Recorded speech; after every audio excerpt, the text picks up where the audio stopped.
Following is a presentation of Fox Sports. We are Fox Sports. We are Indiana.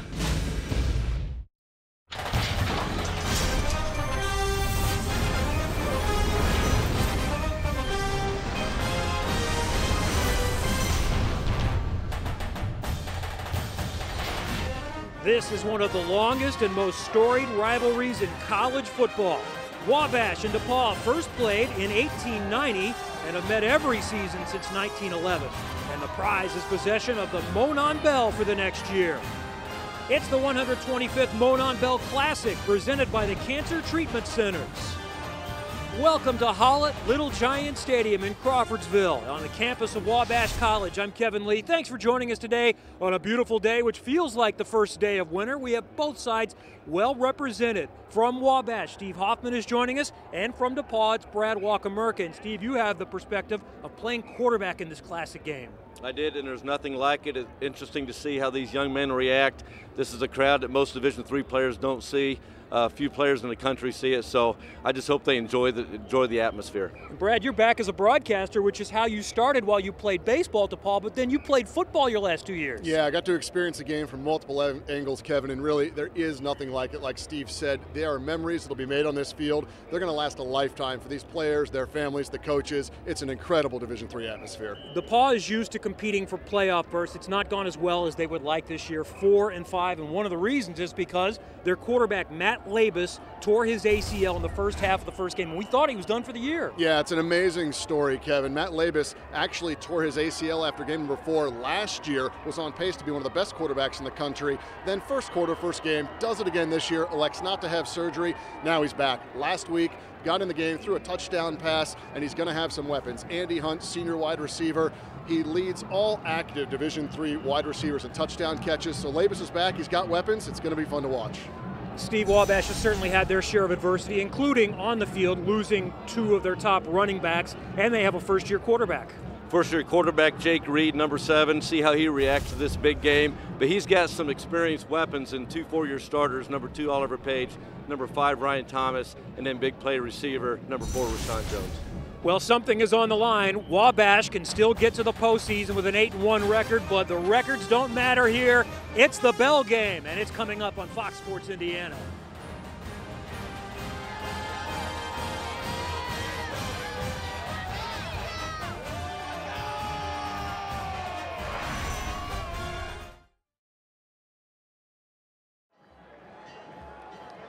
Welcome back to Crawfordsville, Indiana on the campus of Wabash College, where we are getting set to kick off the 125th Monon Bell Classic.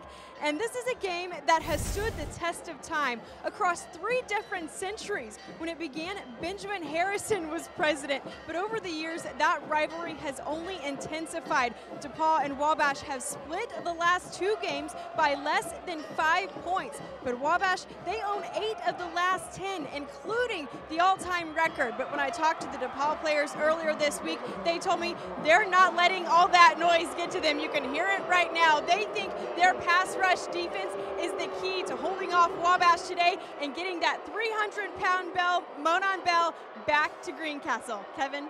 And the Wabash side is already actively enjoying the fruits of holding the bell. We're going to hear that throughout the day, but it is the battle for the bell. Thanks for joining us today. It is chilly. It's still fall, but it feels like the first day of winter. This is the coldest day we've had of the season.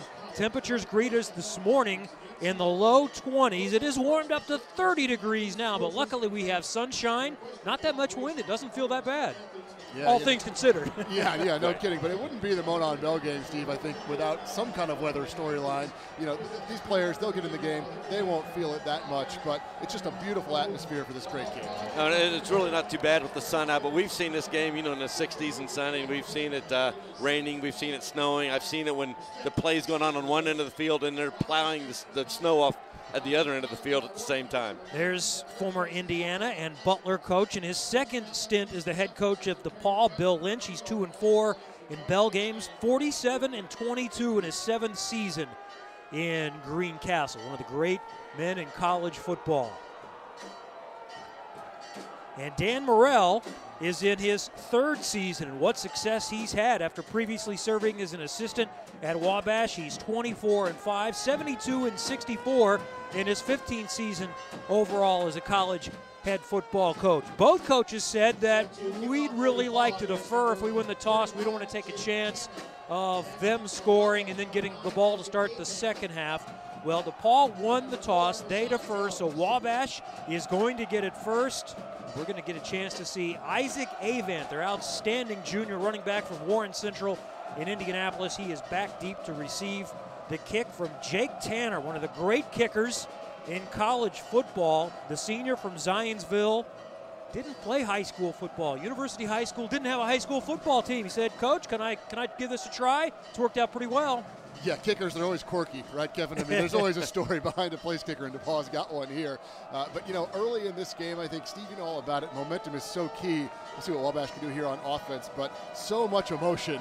How you play early is really important. We were talking before the game how every game has ups and downs, but the Monon Bell game kind of amplifies those, if you will. An up is more of an up, and a down is definitely more of a down, so we'll see how each team handles it.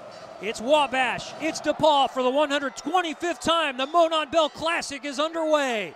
Avant fields the kick at the 10, and he is hammered. Shy of the 20-yard line, stood up, and Wabash will start with forward progress at the 19.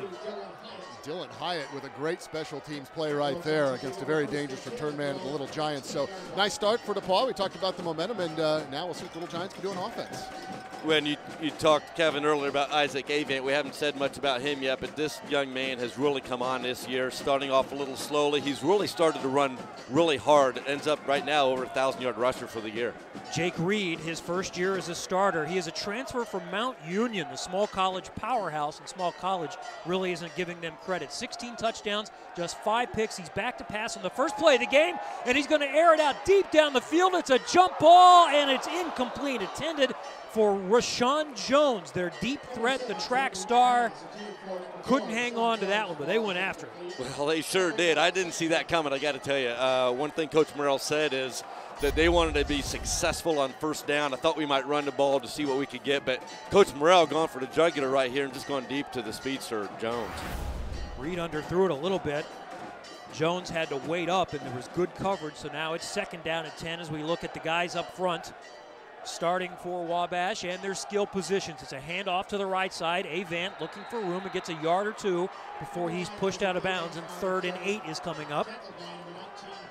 This is going to be a fun matchup to watch. This DePaul defense, 4th in the nation against the rush, and obviously Wabash can run the football, so a matchup we'll have to keep an eye on. Yeah, and Olmi Olmstead, the offensive line coach for Wabash, thinks the front 3 for DePaul is really good, and their middle linebackers are really good. They're just good and physical. Watch for Nate Orison, the defensive end, 11.5 sacks. He is 7th in the nation in sacks per game. 3rd and 8 now coming up from the 21 on the first possession of the game. Reed from the gun, back to pass, throwing deep over the middle of the field. He's got a man. It's caught in stride by Ryan Thomas, and he's going to go the distance. Wabash on the board first with a big play on 3rd and 8 to take a 6-0 lead in the Bell game. Just a breakdown defensively by DePaul. 2 players in the secondary got caught up. Thomas ran right by him. A big-time mistake by the Tiger defense to start, just a mental error, and what a throw and catch and run there by the Little Giants. It was. We talked about Jake Reed and Ryan Thomas and their stand-up before the game, and there we go in the 3rd play of the game, a big play. And you're right, Brad. The safety was right there ready to make the play. I didn't see anything happening with it when the ball was in the air, and then just underran the ball and it laid right in Thomas's hands. Ryan Thomas has started the Bell game all 4 years. His 4th touchdown of the season. Point after is up, and it is good for Skylar Narig. And 52 seconds in, Wabash has a 7-0 jump. Yeah, there's that momentum, guys, that we talked about. I mean, what a big play. And you look at, DePaul, 2 nice plays defensively. Wabash looked kind of a little confused on offense. Not something we thought we'd see them go deep first play, and then 3rd and long, and just a breakdown there between the safety and the corner. And that's a backbreaker for DePaul early. But like you said, Kevin, it's only 52 seconds in, so a lot of game left. Yeah, this is where you see where DePaul, how they're going to react to this. One of the knocks on Jake Reed this year, man, was the fact that he underthrew a lot of deep guys. I saw it throughout the year. That time he did not, and I think it's into the teeth of the wind a little bit, so he laid that down right where he needed to. Quick strike, 3 plays, 81 yards. They tried to go deep on the first play of the game. Reed underthrew his man just a bit. That time the pass was perfect. Ryan Thomas takes it to the house, 79 yards. So Narig now set to kick off.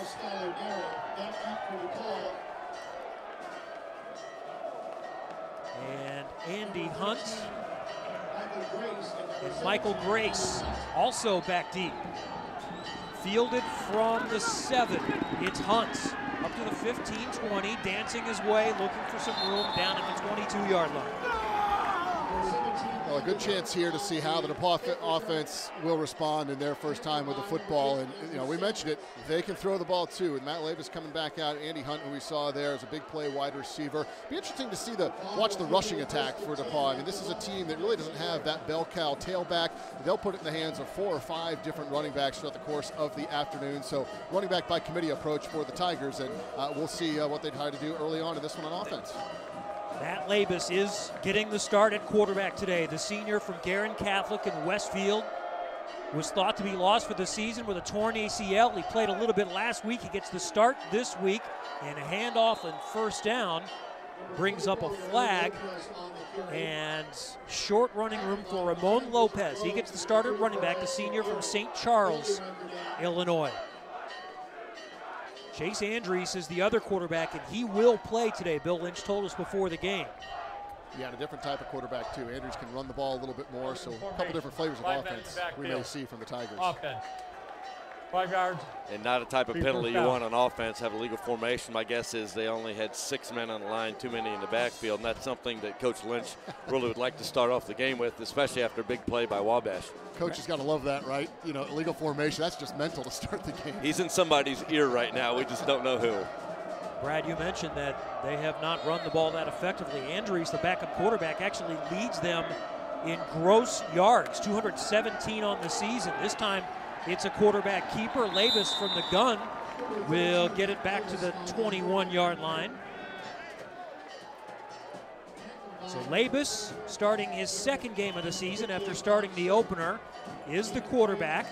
Tanner Cleveland is listed as the starting tailback. We saw Lopez in there, and here are the guys up front. And the receivers, tight end, Dak Schnazy. Back to pass now on second down and underthrowing on the out pattern.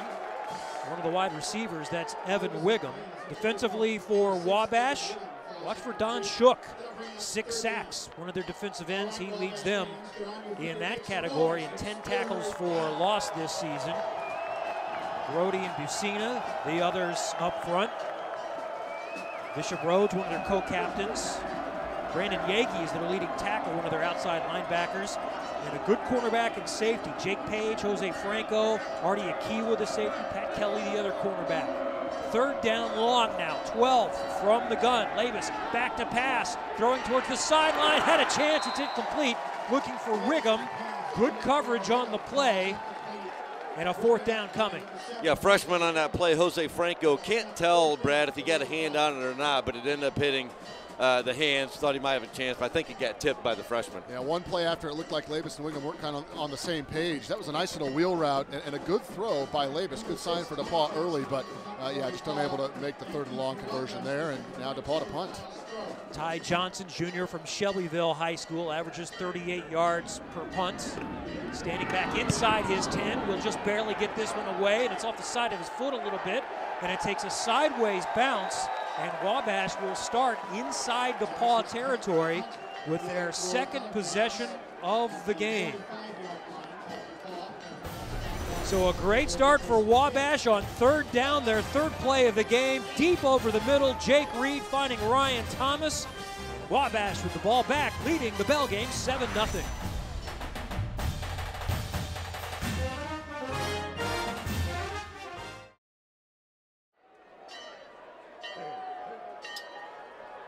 From Little Giant Stadium in Crawfordsville, it's the Monon Bell Classic. Thanks for joining us today, Kevin Lee, Brad Walker-Merca, Steve Hoffman, Katie Hargett. 7-0. Wabash has the early jump. scoring on a 79-yard bomb over the middle from Jake Reed to Ryan Thomas on their third play, and now they get it starting at the DePaul 45. A quick out. That's the running back, Avant, trying to find some room over on the side, and he'll get a quick 7 or so.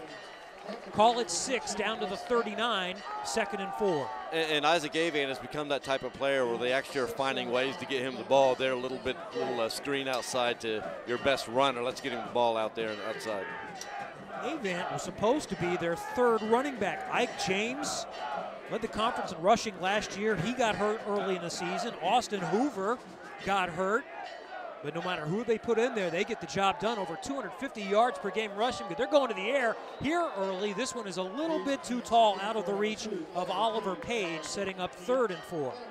It's, you know, you go into a game like this, you talk about one powerhouse rushing offense, a powerhouse rushing defense, and of course they're throwing the ball around everywhere. But both coaches said that, you know, Bill Lynch and DePaul said we have to be wary of what they can do through the air. They're very efficient when they throw the ball, and you know, so far Wabash showing that early on. Yeah, and I think both teams will really think they're going to be successful if they can have a balanced attack. 3rd and 4 now. From the gun, Reed back to pass, looking, pump fake, and too tall again for the 6'5" Oliver Page. So 4th down inside DePaul territory, and Wabash is still going to elect a punt here and play field position. Yeah, it's kind of an interesting decision. You know, you're kind of in that no man's land. You definitely can't kick a try a field goal from here. But you don't want to pin them deep in a game like this and try to just keep field position. So Joey Ane, who took over just a few games ago as the punter, averages 38 yards on his 9 punts of the season. He's standing back just inside his own territory. Andy Hunt is back to receive this, and he'll have a chance to short one, and it goes out of bounds at about the 12-yard line. So perfectly placed by Joey Ane to pin DePaul back deep inside their own territory. So DePaul gets their 2nd opportunity of the game, and we'll see Matt Labus again, normally number 22, wearing number 32, Katie, today for a very special reason. Yeah, and that's because he's honoring his former high school teammate, Evan Hansen. He's a Wabash linebacker who passed away earlier this year. You may also see those number 32 stickers on the Wabash helmets. But when I talked to Matt earlier this week, he told me Evan has been on his mind all week long. The Hansens asked him to sport that number 32 in today's game. They never got to play against each other in this game, but he's carrying him with him all day today, Kev. It has been a difficult season, and it impacted the DePaul program as well. Bill Lynch and Matt Labus also went to the funeral, and for the Wabash kids, it's really remarkable that they put together an 8-1 season under these circumstances. It's been a strange year around campus, kind of off and on with something like that tragic happening, but they've really worked hard. 2nd down after Labus doesn't get much on 1st down. This one goes straight up the middle. It is Lopez bouncing it to the outside, finding just a little bit, making a more manageable 3rd down. That's a great second effort by Lopez, because otherwise DePaul would have been looking at 3rd and long once again. So now you've got a few more options here offensively as we see Lopez bounce off a few tackles here and really give DePaul probably their biggest offensive play to date. And this is going to be a big 3rd down to try to get a little bit better field position and see what you can do offensively. So 3rd and 3 coming for Bill Lynch's team. Brett Dietz is the offensive coordinator. From the gun, Labus back to pass, has lots of time, looks left, now finds some room to keep it and slides for the 1st down. Out to the 23-yard line, Labus using his legs. Keep in mind, he tore his ACL in the opener. He was due to have surgery, but we saw that last week, him run for a 1st down. I don't know about you guys, but I'm cringing every time he runs, just knowing what's going on in that knee. But what a warrior out there and picking up a big 1st down for DePaul. So first down of the game on their 2nd possession for DePaul. They go to work now from their 22-yard line. Labus from the gun again, draw play. Lopez up the middle, pushing his way forward for 5, maybe 6 yards. You know, the Wabash defense, if you look at their personality this year, they don't really have a personality. They just got 11 pretty good football players running around out there. I said something to defense coordinator Jeff Ramsey the other day. It feels like we got like 11 good linebackers running around. Nobody's really carrying the load, but they're all quick and they're all pretty good tacklers. 2nd and 6 from their 27, trailing 7-0. Andy Hunt on the jet sweep gets out to the 31-yard line and is going to set up about a 3rd and 1. They'll do anything they can to get Andy Hunt involved. In fact, he's among the leading rushers for DePaul as well. He's a senior playmaker. He's known for his ability at the wide receiver position, but he's so athletic and can really make things happen with his legs. I, too, would do everything I can to get the ball in 17's hands. 58 catches, 9 touchdowns this season. He leads active Division III players in career touchdowns with 39. He's led DePaul in catches all 4 seasons. 3rd and a long one here, and it's a handoff, and it's another 1st down. Lopez will get it. Just chipping away for DePaul here early on this drive. Another big 1st down, though, and Lopez sort of carrying the load early on, and we'll see if that remains the case throughout the course of the afternoon. And look, the way this game started with the big play by Wabash and really a bad punt by DePaul and some poor field position, all really Coach Lentz wants to do here is at least smooth the chains and get some momentum moving. We talked about momentum being so important in this game.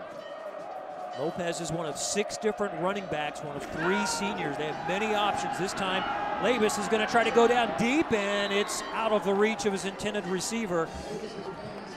And that's the tight end, Blake Pichelny, or one of the tight ends. So 2nd down coming. Well, if Wabash defense doesn't know where 17 is on every play, I guarantee they're not doing what they're supposed to do, because they will know where Andy Hunt is. And you can see them on the coverages. If they find out where he is, you'll see them rotating that direction a little bit before the snap, around the snap. They would like 1, maybe 2 sets of eyes on him.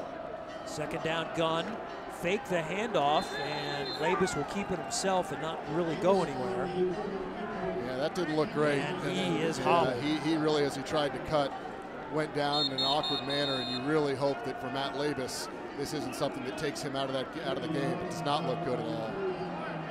Yeah, that's just a shame, and fortunately, it's not something that they thought he would hurt worse or he wouldn't be out there. It's just something they knew would do what it did right here. As he said, I can't do anything else. I still need to have ACL surgery, right. So he was willing to take that risk. He was going to have it after the season ended regardless. But unfortunately, he comes up gimpy here. Still a fantastic story as we see Chase Andrews coming into the game. To be able to come and play in the Bell game. He missed it last year, got a chance to start this year. Unfortunately, it appears like it's going to end early for Matt Labus. That's just too bad. I mean, an amazing story for this kid to be able to come back and play in this game, play last week too. But if you're DePaul, you've got Chase Andrews in here now, who's really been a quarterback primarily for most of the season. He gets his opportunity here, and you just got to keep going if you're the Tigers. And he brings a different dimension. He can run the ball. 3rd and 9, so DePaul is going to use a timeout, and that makes sense when you make the change like that. You need a moment to regather. I'm going to say, Kevin, yeah, this is a good timeout by Bill Lynch here to gather your team after that injury to Labus. So a significant twist in this game. Matt Labus out, Chase Andrews in. Wabash leads early 7-0 in the Bell game.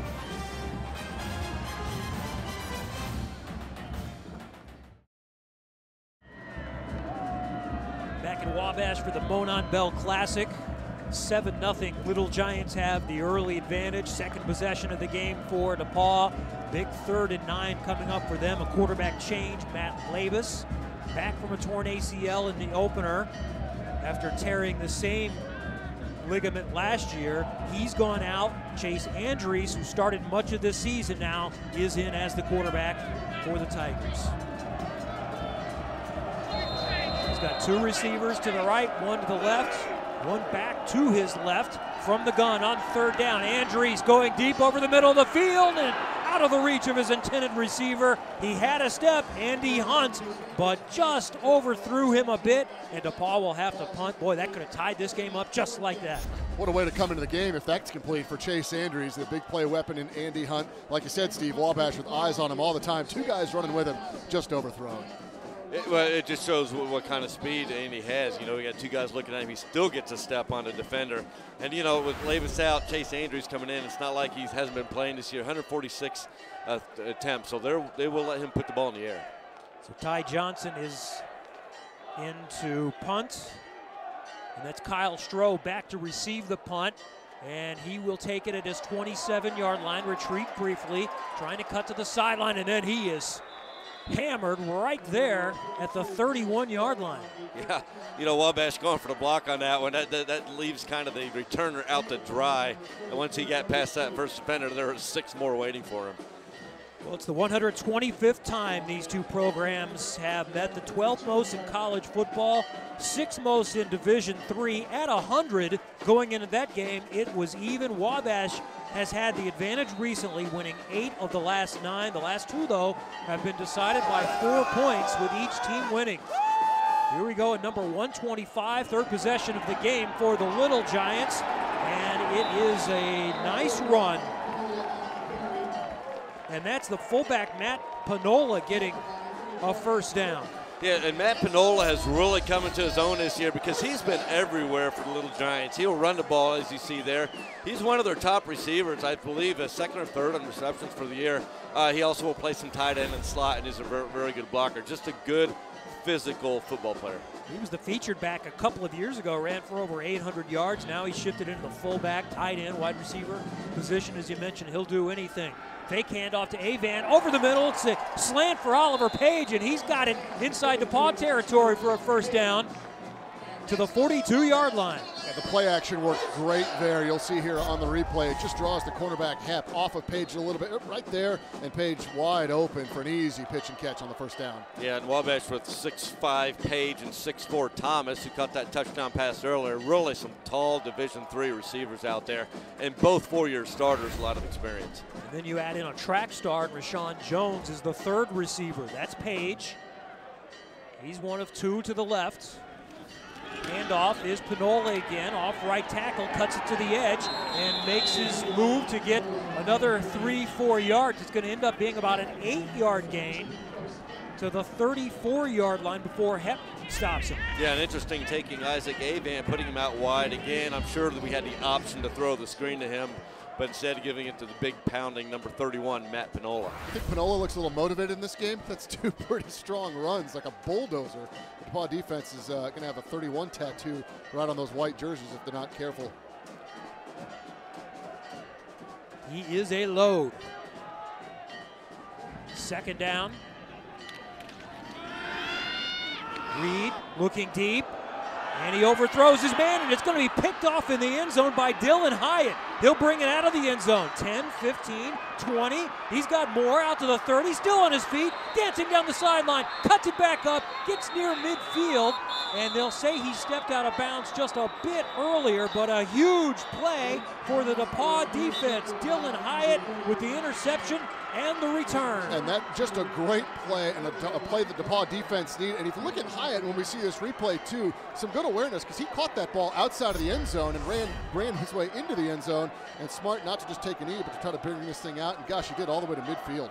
And what they tried with Rashawn Jones, what Wabash tried was a little hitch and go. And I tell you, he didn't bite at all, and he just stayed deep.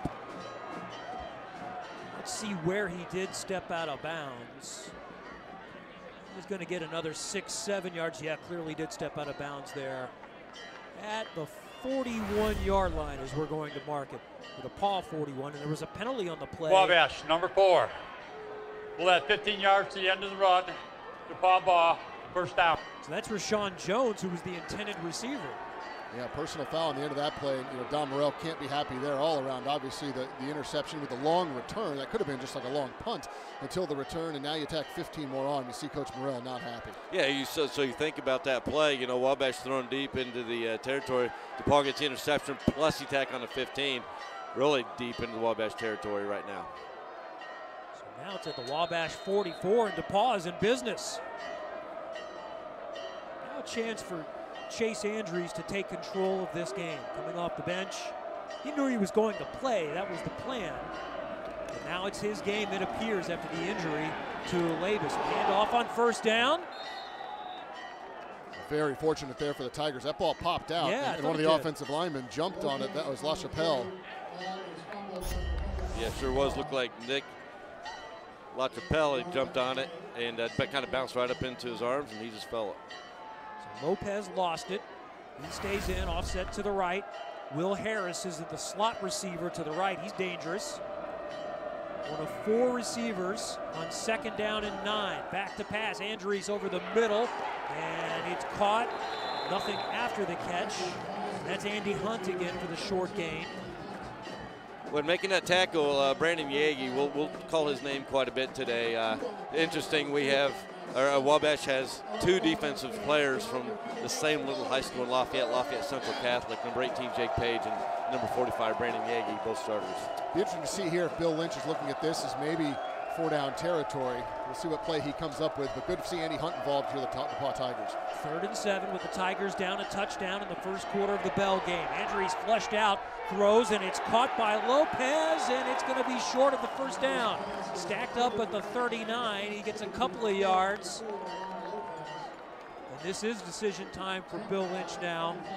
And it looks like the punting unit is going to come on. Andrews is coming off the field, and Ty Johnson is coming on. I think if you get a few more yards there, you consider going for it on 4th down, but really only a gain of 1. And now you have a chance to flip the field a little bit. Wabash has been in plus territory most of the afternoon so far. Stroh is back, standing at his 10 to take the punt. Johnson just inside his own territory. This is a high hanger, and it will sail into the end zone. Wabash will take it starting from their 20. Well, we mentioned Labus coming back from the torn ACL, playing in his 2nd game since going down in the opener. He limped off a little while ago. Katie, what do you know? Well, I just checked in with the DePaul sideline, Kevin, and the team did confirm that Matt Labus is now out for the remainder of that game. He doesn't want to further injure that right knee, and I saw him on the sidelines. He's sitting on the sidelines, icing his knee, but he said he has full trust in Chase Andrews to take this W back to DePaul. Kevin? So now the DePaul defense has to make a stand after they couldn't take advantage of the excellent field position. That could be a big twist in this game right there. That's a bit, I mean, the Wabash defense, a great job there to get the ball back after the turnover and the penalty. Starting from their 20, from the gun, Avance is going to lose a couple of yards. Swarmed by the DePaul defense. Yeah, and this is what the Wabash offensive coach was worried about, was that front physicality by the front 3 from DePaul, and the linebackers filling quickly. Zach Williams was one of those in on the play, and he's been out the last 3 games because of injury, so that's a big boost for DePaul to have him back defensively today. On 2nd down, on the run, quick throw, and it's caught over near the sideline, back at the original line of scrimmage by Oliver Page, so he gets a couple of them back, but a 3rd and 10 coming. That's another nice play by Dylan Hyatt, the guy that had the interception a few minutes ago. He's had a big special team sit already, so Hyatt active early for DePaul, and now it's another 3rd and long here for Wabash. And not what they want to be in. Wabash thinks first downs are really important in this game. Really haven't done a lot of good things on the first down, so 3rd and long really shrinks the playbook down. By the way, for Hyatt, that was his first interception of the season. Came at a big time to keep Wabash off the board. Now the DePaul defense looking for a stop again. 3rd and 10 for the Little Giants. Did somebody jump? Were they drawn?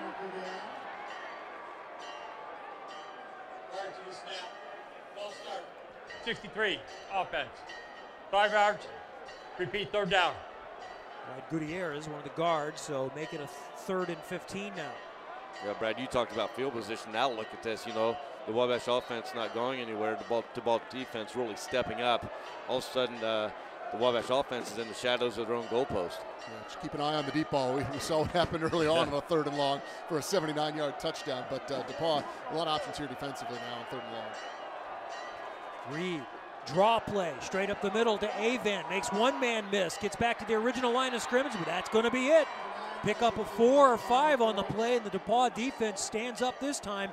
Matt Krupe, their leading tackler, leads the charge. I tell you what, though, without the play of Nicholson there, 47, got a foot on Avant early on, made him stumble. He had a lot of room to run. Didn't make the tackle, but slowed him up enough to let Krupe come in and finish him off. And the Wabash coaches were talking about these linebackers of DePaul and how good they are, so you could see it right there on the quickness on running down Isaac. Nicholson was another player that was a little bit iffy because of injury, playing and making an impact. Andy Hunt back to receive the punt, won't get a chance. This one is out of bounds early. Joey Ane, the punter, See where they marked that it went out of bounds, and it's going to be great field position, almost identical to the last possession for DePaul, starting at the Wabash 42-yard line. One of the things we always talk about coming into these games, right, Brad, are how special teams can come into play. Now, we haven't had any big turnovers, any big returns or anything like that, but we've seen some punts that have made a difference, good or bad. Well, we will go back throughout the day and enjoy some of the classic moments in Monon Bell history. Steve, you might be able to help us here with 1983, or maybe you prefer not to. Well, I did throw a little bit behind Craig Harmon, and a good play by the defensive back. That was the last play of the game down in Greencastle. And now a fumble by Andrews, and it's picked up, and Wabash is running with it, with daylight in front, all the way for a touchdown. Bishop Rhodes picks up the Andrews fumble and takes it to the house, and Wabash is now in front 13-zip. A big mistake there. Turnovers are killer in these Bell games, and we'll wait to see the replay, but Andrews looked like just had the ball poked out, and a great play by Rhodes on the run to scoop it and take it the distance. Right, neither offense doing a lot between the big play by Wabash and then the turnover by DePaul, and there's your score right there, and Bishop Rhodes, the senior, making that run. 54 yards on the fumble return, and Wabash trying to make a clean 2-touchdown advantage now. And the point after does squeak in for Skylar Narig, who's missed 6 point afters this season, and it's 14-zip for Wabash, both coming on big plays, one from the defense. Chase Andrews couldn't hang on to it. Bishop Rhodes is there to pick it up, and nobody had a chance to catch him. 14-0 Little Giants.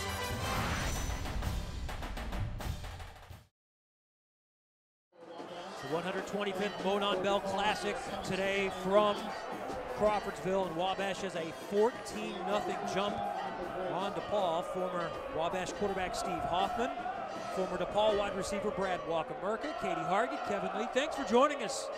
Chilly and sunny Hollitt Little Giant Stadium. And both coaches talk about you just can't give up big plays. You can't make big mistakes, and that's one that's going to cost the Tigers. Yeah, 54 yards in the fumble recovery. I don't know if it's the cold a little bit, coldest game of the year for both of these teams. Tough to hang on to the football. Just a great defensive play, though, to poke it out and then to pick it up and return it all the way. So DePaul really backs against the wall here. They're going to have to do something offensively. Narig set to kick off. Hunt will take this from his 11, straight up the middle of the field, and Stroh was there to stop him. Back to the 22-yard line. So DePaul will get it back, trying to get something going. Now, before that fumble return, we were going back to one of the classic moments in the history, and we unfortunately, Steve, for you, only showed the end of the game, but you won this game the year before, and actually, I think we should have included the pass that got the Little Giants to the 1-yard line. That was a big game. Yeah, it was an interesting end of the game with how it ended up, getting down to the 1-yard line and throwing that pass that got tipped away. But yeah, you know, like we said before, and Brad, you've been in it. It's just such a game to be part of. It just never gets out of your system after you're here once. Fortunately, we all get to enjoy it here again today. Fake pass and a handoff and play action straight up the middle. 2 or 3 yards on the quick carry, and this is the freshman from Evansville Wright, Noah Jones, getting his first carry of the game. We also see DeMarco Henry, senior back from Indianapolis, Ben Davis in the game. His little brother is making an impact in Michigan State as a basketball player. He's one of the top young players in the Big Ten. That's Henry split off to the right, and Jones to the left. And Andrews back to pass, will run it himself, makes a man miss, and he's got big room, and he's going to take it past midfield inside Wabash territory. Chase Andrews getting it done with his legs, and DePaul for the 3rd possession in a row is inside Wabash territory. We did talk about his legs. Wabash that time bringing 6 to try to put pressure on him. Either somebody didn't fill the gap, but Chase found it, and what happens then, you're man-to-man behind it. You got guys on the defense with their backs turned to the quarterback, and there's this long lot of green in front of Chase Andrews.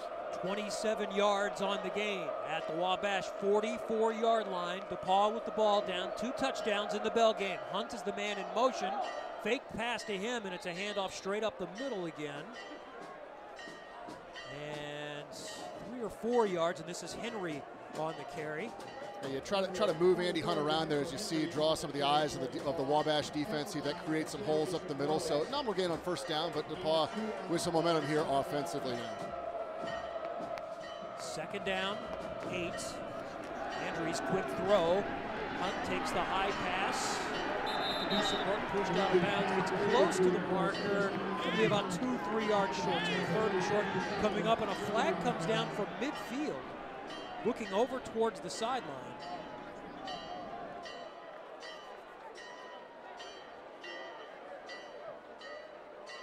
That's the type of play that DePaul is going to want to do to get the ball in Andy Hunt's hands. That time, unfortunately, he only had 1 blocker, and there were about 3 red shirts in front of him.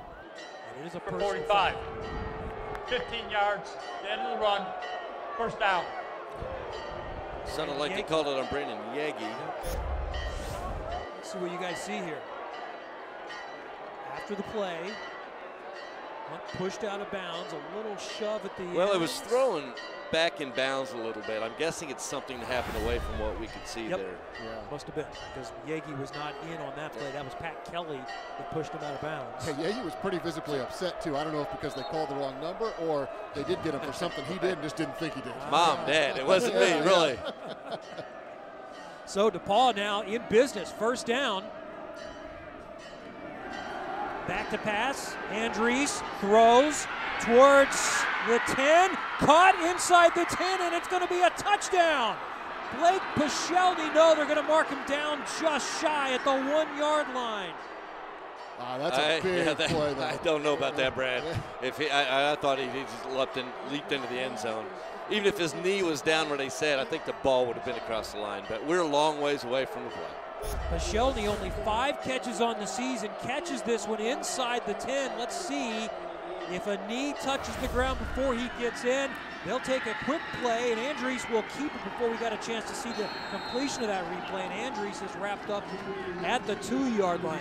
To the tail end of that, though, I think maybe his knee was in. It looked like it might have been, yeah. Kevin. And this is where you get in some trouble sometimes. You try to run, quick plays, hurry, and all of a sudden they're a loss of 1. And now, DePaul is facing 2nd and goal, and what looked like an easy touchdown. Now they've got some work to do. Well, and there was really no business for him to be stumbling on that. He must have caught a toe or something, and he was sure open. And I tell you what, it's a nice play or nice throw by Chase Andrews. Throwing it across his body like that is a really tough throw. Well, that'll end the 1st quarter, so we'll start the 2nd quarter with DePaul right on the doorstep. 2nd and goal from the 2-yard line. The Monon Bell Classic has been all Wabash so far. 2 big plays for touchdowns, and the home team leads 14-0, but DePaul trying to cut that lead in half. Stay with us from Crawfordsville.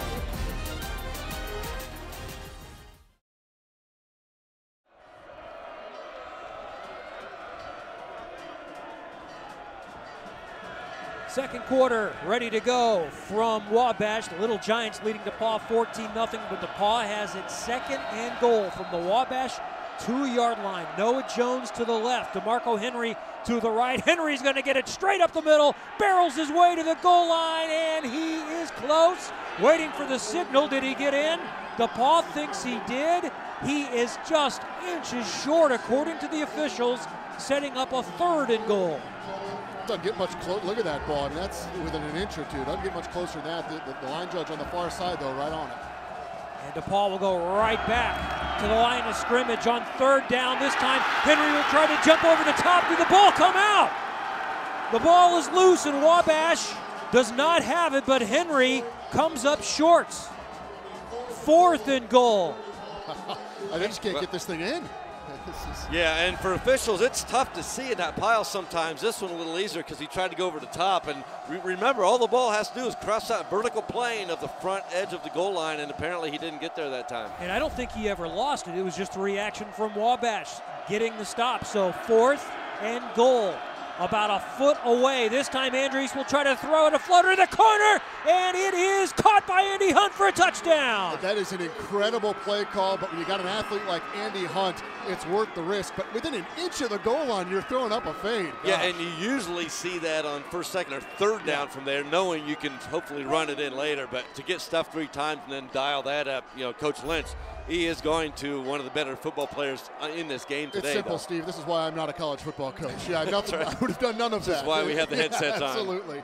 Not those headsets, these headsets. Touchdown number 10 of the season for Andy Hunt, number 40 of his career, point after for Jake Tanner. He remains perfect on the season. 27 of 27 PATs. And a gutsy call on 4th and a foot. The fade to the corner, and DePaul is on the board.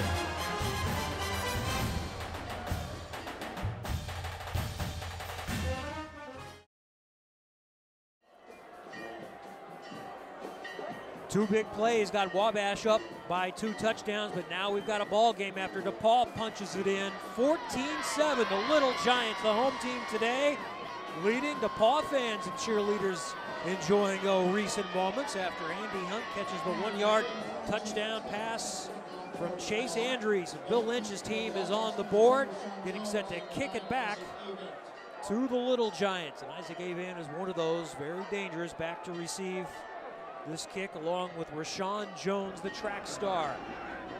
And Avan is going to have this one skip by him, but he's going to have to pick it up inside his 5 from the 3, and he's in big trouble down at the 5-yard line.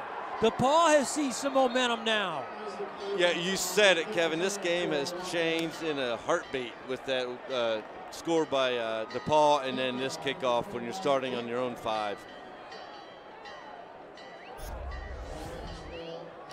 Yeah, I think Avant here, he just thought the ball might roll out of bounds for a nice penalty, and instead got caught in that coffin corner. We had to pick it up, no choice there, and that's a tough break for the Little Giants.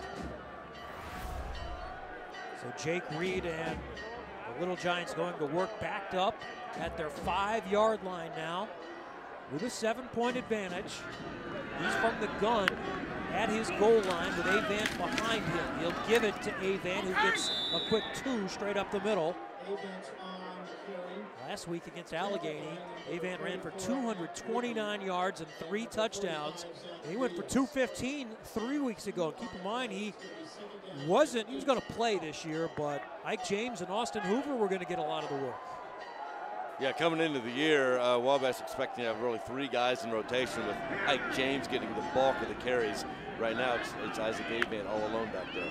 2nd down and about 8. Another handoff. Avant trying to be patient and find something. It's a yard or 2. And Mike James, we mentioned him. He went out early this season. Well, he was the star of this game last year. 3 touchdowns in the game. He led the conference in rushing last year. He's a horse. I think the men in the black shirts there are pretty happy that he's not in the game this afternoon. Yeah, Ike coming here, transferring from St. Joseph's College, and they shut down, and he's the real deal. 3rd down and about 6. Back to pass. Reed, quick out. Going up to make the play is the 6'5" Oliver Page. He lost it, got it right back. He's out of bounds anyway. Huge 1st down on 3rd and 6 for Wabash to get them out of the shadow of their goal line. That looked like it had a chance to be picked off by the DePaul defender. We'll see here on the replay. And Page just comes back inside, cuts in front of him, and makes the play. That's a great job by the senior. Yeah, and I would not recommend that to Jake Reed to throw that ball again, because when he threw it, there was definitely a defender between him and Oliver Page. 21 yards on the pickup, Brad. You called it. Page came back and took that one back. And Wabash is in business now. Avant off right tackle, gets a quick 3. 2nd and 7 coming up. Well, it's interesting. Wabash, like I said earlier, was wanting to have some success on 1st down. We have not seen that. Where we've seen Wabash's success has been on the big play and some really key 3rd down conversions. John Morrell was pretty honest that we're going to have to throw the ball against this team that allows less than 50 yards per game rushing, even though we run at about 250 yards per game. Rolling out, Reed this time. That's a beautiful play in traffic. There is a flag down. Caught for a 1st down at the 41-yard line, and that's Ryan Thomas. But what is the penalty? I think they get a little handsy on Ryan Thomas when he made the outcut. We'll see. I thought Seago held him a little bit as he was cutting. Yeah, that's I think it's on DePaul. Yeah. That was a really nice throw on the run by Reed because there wasn't much of an opening there. think it was hip that was on him, actually. That was Holding. Defense. 10 yards. First down. Yeah, you're right, Kevin. It was because it was basically just an outcut by Ryan, and there was somebody over the top and a linebacker who could have come out from the inside, and really not a big window there for Jake Reed. Yeah, you can't see it there, but before the outcut there, Hep had his hands all over the wide receiver. So good call by the officials. Thomas makes that catch earlier. He had the 79-yard touchdown on the first drive of the game. First down for Wabash. Avant makes one man miss, cannot make the second one. And that's Krupe with another tackle. Just going nowhere on first down. Really trying to get some success running the ball, Wabash is. And really, DePaul's defense, other than the big play, Brad has really played pretty well. Yeah, a couple of secondary breakdowns on third down on balls that we thought both could have maybe been intercepted have been the difference here. Those numbers, 7 carries, 15 yards for Avant, who averages 115 yards per game and about 7 per carry. On second down and short, another quick out and a catch. He's pushed out of bounds. Ryan Thomas gets 4 or 5 yards, just shy of midfield. And one thing you can see there, which I know DePaul does a lot, is they slant their front really hard. You can see the entire front. If you watch these plays coming up, really slanting hard to the right on that time. Got about 3, so third down and 5 coming. Hey, I'll take that if you're DePaul. Nice job by Hep, all over the receiver, pushing him out. Another third and long. Heavy to the right side. 2 tights there, including Panola set up in the slot. They'll fake a reverse, and Avant will keep it, and DePaul is all over this one.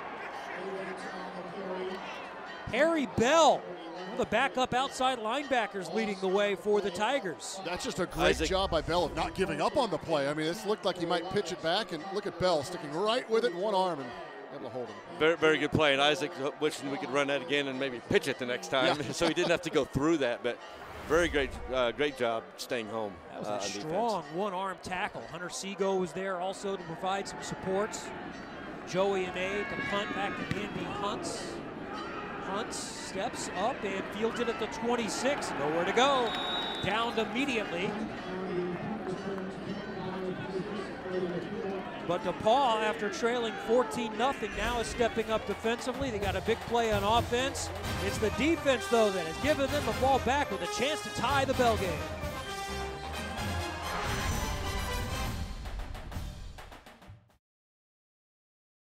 In the Monon Bell game in 2016, a touchdown pass from Matt Hunt to the familiar Andy Hunt, who is now a senior on DePaul's offense. And then last year, he fumbled the ball late in the fourth quarter to let the door back open for Wabash, and they eventually would go on to win. And when I talked to him before today's game, he said he now realizes last year when he fumbled that ball late in the fourth quarter, he was just trying to do too much, trying to gain too many extra yards for the offense. And he said he knows his role is even more important this year as DePaul's main offensive weapon. Kevin? He's still got a chance today with a big day to become the all-time leading touchdown receiver in DePaul history. 2 away from Alex Kors. What a remarkable career, leading the team in receptions all 4 years. And how about that story from 2 years ago, catching the winning touchdown pass in the last minute from your brother? Yep. To the right side on the end around, and that's Hunt again getting the ball. And this is going to be on 2nd and 5, enough for a first down. 2nd and 4, call it. Yeah, keeping him active throughout the game. You see these numbers. I mean, just up there with some of the best in DePaul wide receiver history. Alex Kors, the leader in touchdown catches. Dan Ryan now just 1 ahead of Andy Hunt. So like you said, Kevin, with a big day, he has a chance to continue to climb these record books. The numbers could have been even better this year. He's been banged up a little bit. He's missed a little bit of time, but he's healthy now. Scored the only touchdown of the game for DePaul. They have it from their own 40 now. Second quarter, handoff up the middle, and the DePaul big guys will make something out of this and help DeMarco Henry get an extra 2 or 3 yards after contact. Great play on first down, yeah. Yeah, and the other thing Andy's done it with the rotating quarterbacks back there with some injuries and some other people playing. And it's hard to get any chemistry with you and the quarterback if they keep changing back there. So quite remarkable by that young man. Great point, though, Steve, because it's easy when it's your brother. You got some chemistry there the first couple Backyard, of years. baby. Yeah, since then, absolutely. To continue to play the way he has the last 2 years despite all the injuries at quarterback for the Tigers. Hunt's caught over 60 passes this year from 3 different quarterbacks. Labus was the original starter. Andrees has played much of the season. He's missed some time, though, and Cam Haynes has played well when he's gotten the chance. And now to the right side, Andrees is going to keep it again. He's already had one big gainer on the day, and he is going to get close, and he does have enough to get to midfield and inside Wabash territory for the first down. Yeah, it was so hard to see Matt Labus exit the game, re-injuring the knee. But you do see some of the diversity that Andrees brings to the offense here to kind of run some of the plays that I think Labus was trying earlier. And now with a fully healthy quarterback back there, be able to pick up some yards on the ground. And Coach Lynch's teams have always been very good at that zone read, where they're reading the defensive end. If he crashes down on the running back, they're going to pull it just like they did there. And so his teams have always run that well. And you get legs like Andrees, it helps. The Wabash 47, DePaul. Andrees throwing, deflected and knocked away. That's Bishop Rhodes who returned the fumble for a 54-yard touchdown, knocking that away from Evan Wiggum. Yeah, it's a good pass. We'll just see here if Rhodes got a hand on it, if Wiggum just didn't turn his head quick enough. Maybe a little of both there. I think that's one Wiggum may wish he had back. Yeah. Rhodes was on the coverage. Second down and 10 from the gun. Keeper again for Andrees. He'll make a little bit out of very little. Gets about 3 or 4 yards. They had a chance on him in the backfield. Yeah, they did, just rushing 3 that time, Wabash was. So you wouldn't think a quarterback draw would work when you got a bunch of linebackers that are staring at you in the face. So third down. Noah Jones comes back in as the back. 3rd and 7 from the Wabash 44. Andrees trying to make some changes. Play clock an issue now. Inside 5. Back to pass.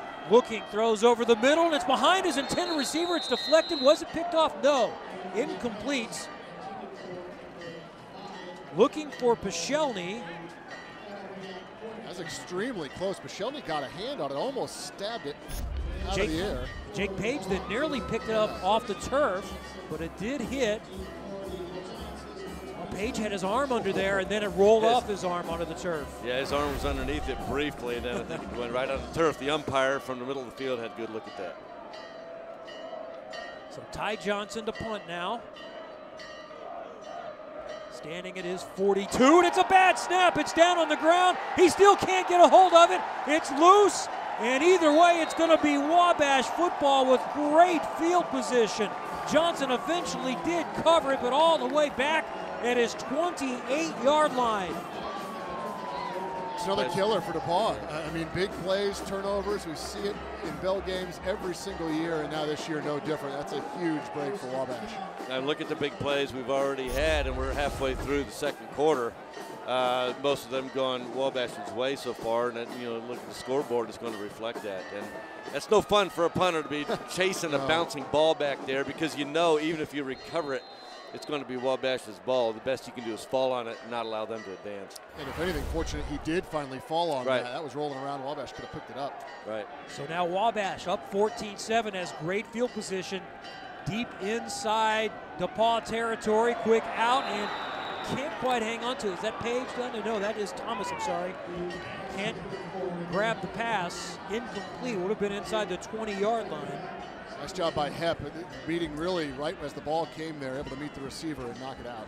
Yeah, and doing what they're taught to do, get the hand in there and separate the arms or strip the ball out, and exactly what he did, just like the coaches work on with him probably every week. So second down from the ball, 29-yard line. Reed from the gun, draw play, Avan straight up the middle, he's got daylight, trying to break free, will get inside the 15-yard line. First big gainer of the running game for Wabash today, all the way down to the 12 after an 18-yard pickup. Well, we talked about Isaac Avan earlier. He danced around early in the year, then he really started hitting the holes quickly, like you could see there. Right back at it, he keeps it, dances to the outside, inside the 10, and he might have had more room, but slips and falls down at the 8-yard line. Let's go back to the play before in the 18-yard pickup. It shows you that burst there. There haven't been many holes that size so far this afternoon, and just a great job by the offensive line of creating a big seam there and Avant hitting the hole for a big gain. Yeah, and when you have a running back like Isaac, you don't need that big of a seam. But once you get it, like I said, he really started to run hard this year as the year progressed. So second down now, and a whistle will stop this one, and Wabash will use their first timeout of the day.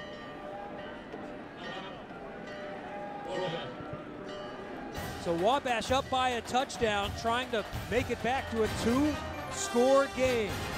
The Monon Bell Classic continues from Crawfordsville.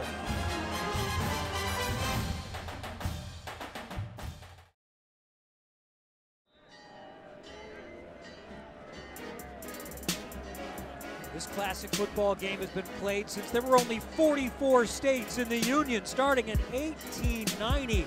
The 125th meeting today, not only in Division III, but in college football, really in sport. This is one of the items on a bucket list that should be witnessed by anyone that has any interest in competition. Wabash over the middle to the end zone, incomplete.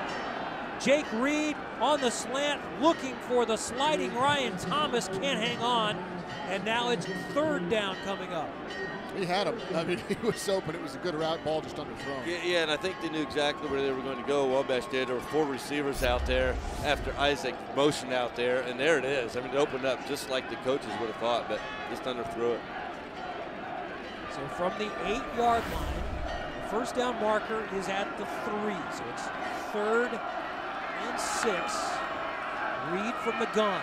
Back to pass. Here comes some pressure towards the end zone. Overthrows Rashawn Jones.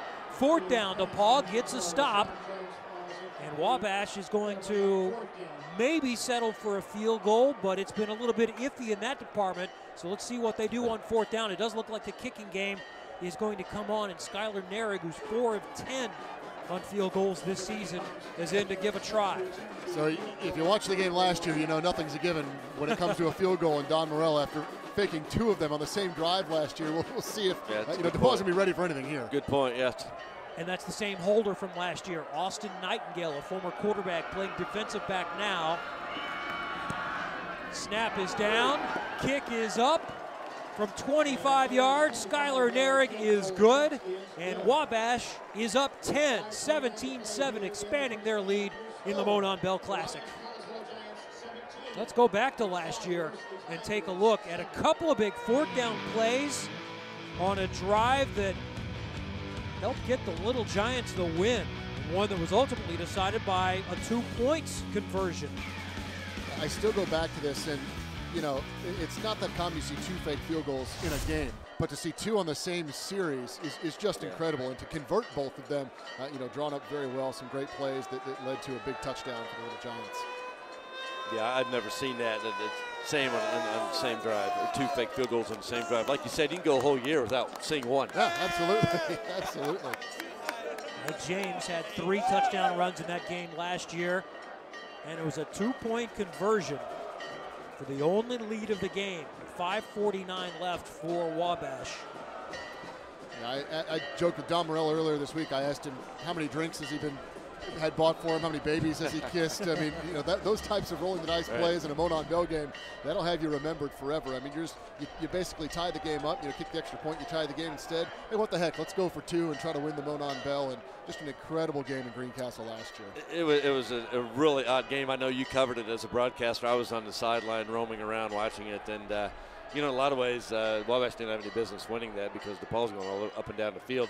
2 key turnovers, 2 key fumbles, one backed up that we talked about, Andy Hunt's, and then the other one from the quarterback going into the end zone. And that's the way this game goes. The big plays. We're seeing it here again, right? Yeah. Turnovers and then the bad snap there on the punt leading to 3 points. So DePaul's got to figure out a way to get out of their own way here this afternoon. It didn't help them last year, and now they're facing the same fate if they don't get things fixed pretty quick. Eric set to kick off. We saw Michael Grace, one of those back deep, a senior from LaGrange, Illinois. Andy Hunt is the other. And Hunt is going to let this one sail well over his head. A little breeze behind his back, I think, right now, but Eric nailed that one. Yeah, I was going to say, it hasn't been all that windy yet, and now we look up after that kick and getting a little breeze on the flags there on the goalpost, so a nice boot into the end zone. And, for the DePaul offense, I think if you're DePaul here after what could have been a disaster following that bad snap, I think you're okay to settle for the 3 points that Wabash got right there. Now your offense comes back out. You've been moving the ball a little bit with Andrews, and an opportunity here to probably get some momentum back. You take away the big play that Wabash had, and I would guess DePaul has more offensive yards. I might be wrong on that one, but it'll be interesting to see at halftime. Andrews going to work again, going deep down the middle of the field, looking for Andy Hunt, and he's got it with great coverage. Hunt inside Wabash territory, makes that play with Jose Franco draped all over him, and it's a huge play for the Tigers. I was going to say, the phrase picked up a team and carried it on his back. Literally, Andy Hunt right there for a few extra yards after the big strike. It's supposed to be your own team, though. Yeah. That is why that young man, though, is near the top of the charts in DePaul receiving. I've seen it for 4 years, and that guy making plays like that, and I would be throwing the ball to him as well. 48 yards. And DePaul inside Wabash territory. Fake handoff. Andrews in trouble, is going to have to get rid of it. All kinds of pressure coming on this play from Lucas Musina, the senior from North Central in Indianapolis. And that was actually a play by a kid who's been in there a lot with Chase Andrews. You could see it. I mean, he knew what he had to do and just throw it away. You see a lot of quarterbacks try to force something that's not there. Yeah, great pressure from Musina to kind of break up some momentum DePaul had after the big pass play to Hunt. And like you said, Steve, great job by Andrews just getting rid of it. 2nd and 10 from the Wabash 27. The Tigers with the ball, trailing in the bell game by 10. Up the middle, about 4 or 5 yards on the carry. That's Tanner Cleveland. Listener's the starting running back, but I think that's the first time we've seen him, the junior from Napanee at Northwood High School. And he's actually the team's leading rusher coming into the game, so get him involved for the first time here. Now a big 3rd down for DePaul. This you would think is likely 4-down territory. 3rd down and 5 from the Wabash 22. Andrews back to pass, floating, looking, rolling, throwing on the run towards the end zone, and it's caught in the end zone. Touchdown! Michael Grace is in there in the middle of the crowd and comes out with it, and the Tigers with a huge play and a touchdown to potentially pull within 3. What a job by Andrews, evading another good rush from Wabash, just keeping the play alive. You're almost saying throw it away, don't do anything stupid right here. And what's he do? He throws it for a touchdown. When he peeled back this way, I didn't think he was going to be able to get outside, but the Wabash defender kind of went inside. I think I see the Wabash coaches thought it was blocking the back. I didn't think it was, but found a wide open receiver. Michael Grace had only 4 catches all season, did have a touchdown. Now he's got number 2 in the Monon Bell Classic, and it is a 3-point game after Jake Tanner's 28th point after on 28 tries. Watch this one again. Great throw across his body, back the other way.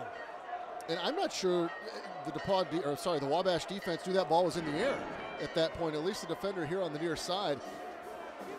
You see, just trying to get there and make a play, and it's almost like a punt hanging up there. And yeah, it hung up there a long time, and he took a pop when he caught it and coming down with it. And again, that's twice we've seen Chase Andrews making nice passes across his body, running to his left with the right-handed quarterback, and he put something on that one to throw it across his body. That's just a big momentum swing there for DePaul to come off of the defense, only allowing a field goal after the bad snap on the punt, and quickly move down the field with some big plays.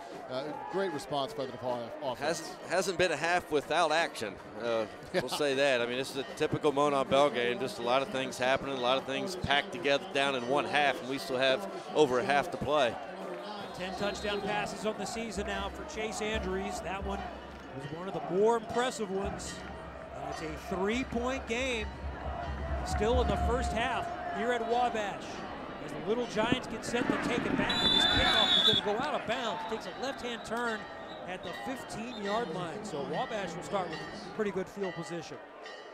You hate to see that if you're a coach. I mean, it does look like DePaul trying to do some directional kicking here on the kickoff, but you got to be careful, and that's the risk that you run. And I'm sure Bill Lynch, after the touchdown, not pleased to see the field position here that Wabash will get after the penalty. That football field is 53 1/3 yards wide, you know, and you're kicking it from the middle. Don't kick it out of bounds. Yeah, 53 1/3 yards to play with.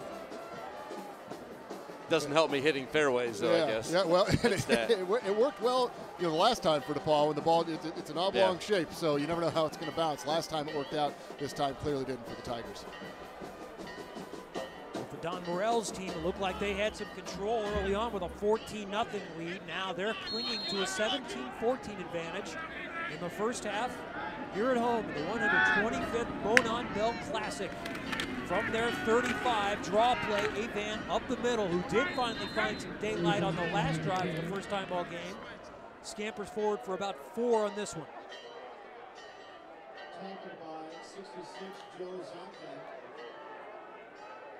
Second down and 6.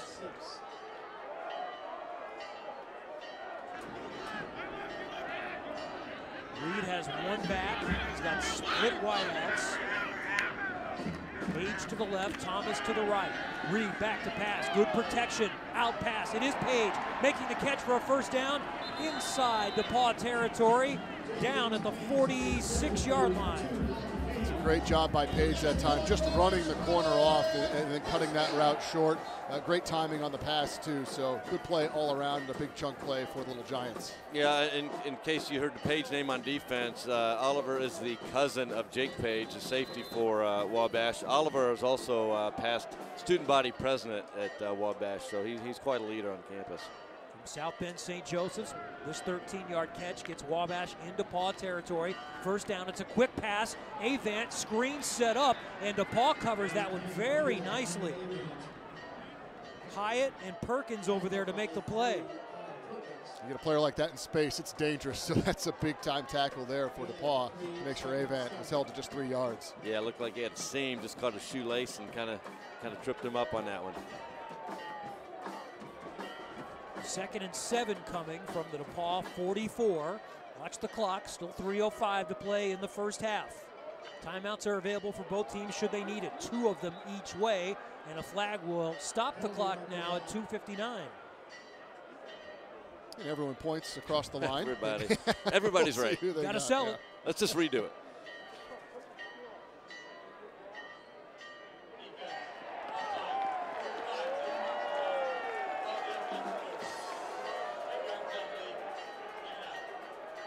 So now it's 2nd down and about 2. Longer 2 at the 39-yard line. So this opens up some options from a play calling perspective.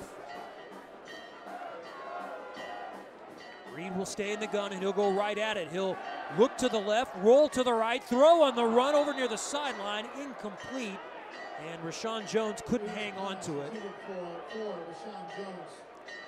A little bit of tough play anyway. Even if Jones would have caught the ball, he was tight roping the sideline there, not a lot of room. Yeah, Wabash is showing a run hard to DePaul's right with the lineman blocking that way and Isaac running that way and just booting out. We know we're going to throw to Rashawn on that one. That's where Wabash is wanting to throw the ball. So 3rd down and 2 now. Reed will just go to Avant straight up the middle, and he'll have the first down to the 36-yard line. So the clock will stop for the moment while the chains move. That's just Avant putting his hand on the shoulder of his offensive lineman and getting the yards that he needs. Done that a few times on this drive. And yeah, a little momentum here for Wabash starting to pick up on the ground game. Avant deep behind. Reed from the gun on first down, fakes the handoff, looking over the middle. He's got a man, it's caught by Rashawn Jones. Now he goes to work inside the 10, spinning down to the 7-yard line. First down, Wabash, 1st and goal for the Little Giants. We mentioned Rashawn Jones earlier as a track star. That young man was an All-American hurdler last spring. Really came out of his own on that one. You can see some good moves there. Wasn't quite able to kick into speed, but nice throw by Jake Reed after the run fake and hitting the seam. I was going to say, we talked about them starting to have success running the ball, Wabash, and that time the play action fake just dropped into the seam that opened up with the linebackers being drawn up a few yards. Exactly why you need to have success running the ball, because then you can run plays like that. That's right, Brad. 29 yards, first and goal from the 7, and more pointing and another flag flying. This may be procedure on Wabash.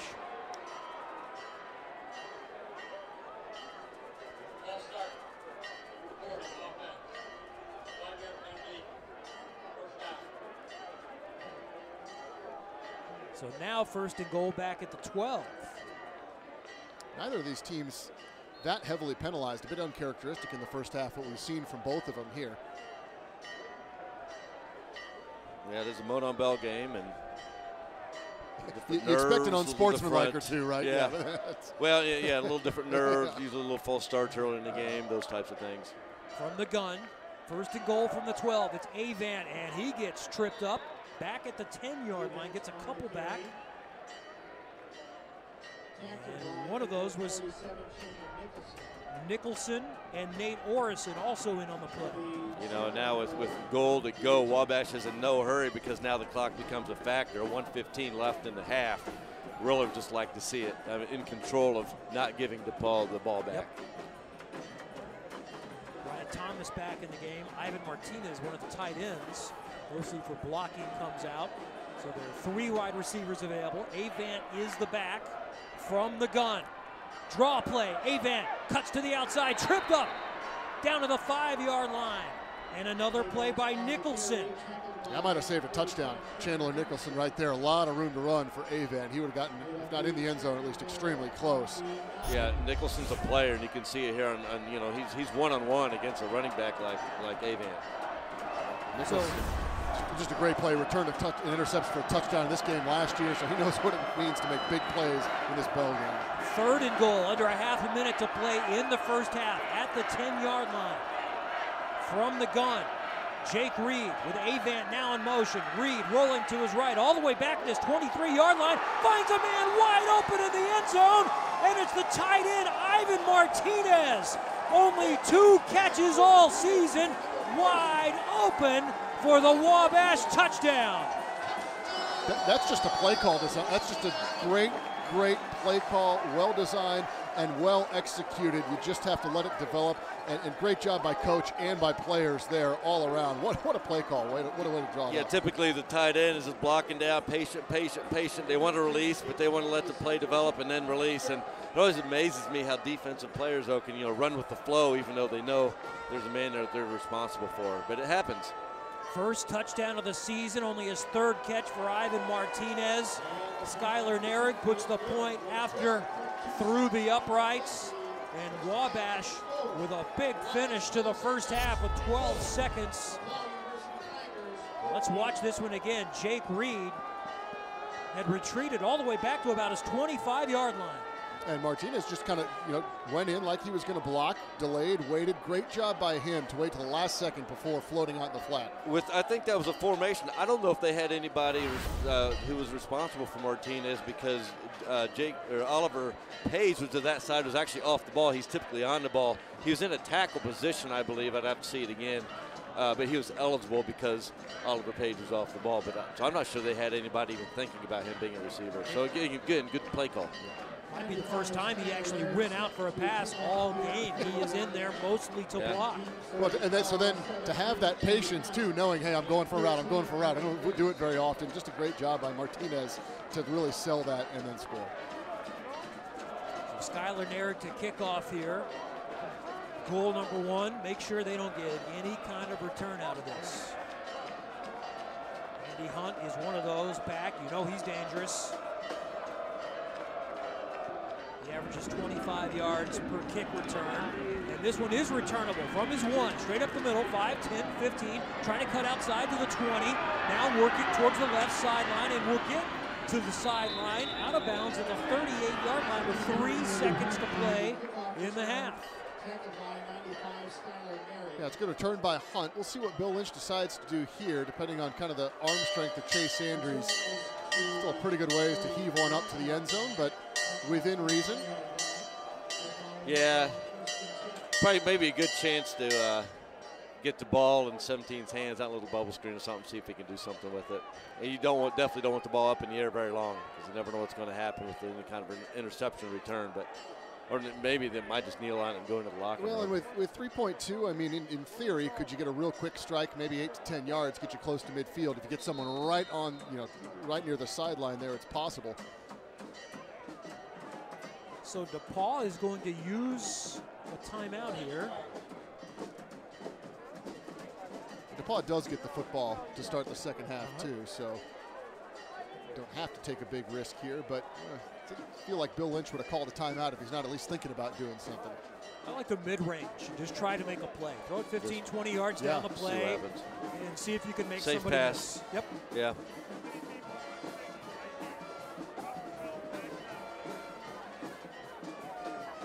Well, you definitely have a playmaker in Hunt if you want to try to get him in space, maybe with some blockers ahead of him. Try to see what he can do, almost turn it into a bit of a mini punt return or kick return, if you will, and see what he can do in some space. And what Kevin was saying too, you get the safeties are going to be 30 yards deep. Yeah. As you can see, they're already lining up now. Wabash is, and so it kind of creates a vacuum in there in a hole where you can actually hit somebody and miss tackle or two. Never know. Jake Page and Artie Akiwa are standing 30 yards off the line of scrimmage. Yeah, it's the problem from this distance. By the time the receivers get near the end zone, Andrew's going to really kill some time if he's going to try to heave this all the way. And now Wabash will use a timeout once they get a look at what DePaul is thinking about with 3 wideouts to the right, 1 to the left, and 1 back. And the fans are going, come on, it's cold out here. Call them timeouts. Well, a lot of these Wabash fans in the shade too, so it's probably even cooler here. They want to get up and get something hot here at halftime. Well, the feeling is you can't take them with you, so go ahead and use them now.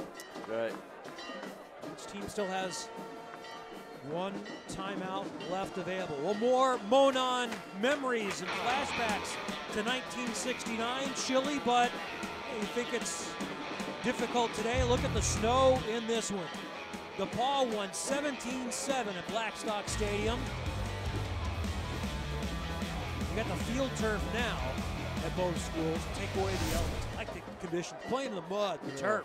Okay, I was just whining because my hot hands aren't warm enough in my hands, and so I'm not going to do that anymore after seeing that clip. I'm colder for having watched that, yeah. Well, here we go with 3 seconds to play in the first half.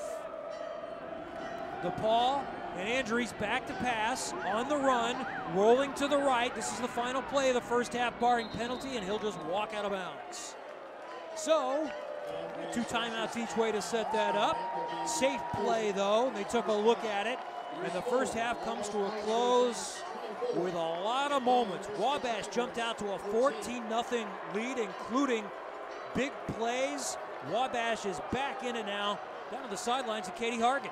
Yeah, and Coach DePaul was able to get some other offensive players involved there, but their main weapon, Andy Hunt. How do you stop him in the second half? I think you got to cover him with probably 2 guys or 3 guys, and typical Bell game. It's crazy, insane. I think you just get used to it. But we made some critical mistakes, had some bad penalties. Got to get that fixed and come out strong in the second half. DePaul's defense is presenting some interesting challenges for your offense. Any adjustments for the second half? DePaul's good up front. We're going to have to throw the ball more. Thanks, Coach. He's been very honest. This is a running team, 250 yards or so per game. We're going to have to throw it. They've been doing it, and expect more of that from Wabash in the second half. So after a 14-0 jump, DePaul gets back in it. They got as close to within 3. It's a 10-point difference right now. Wabash 24, DePaul 14. For the 125th time, these Division III Titans are going at it for the Monon Bell.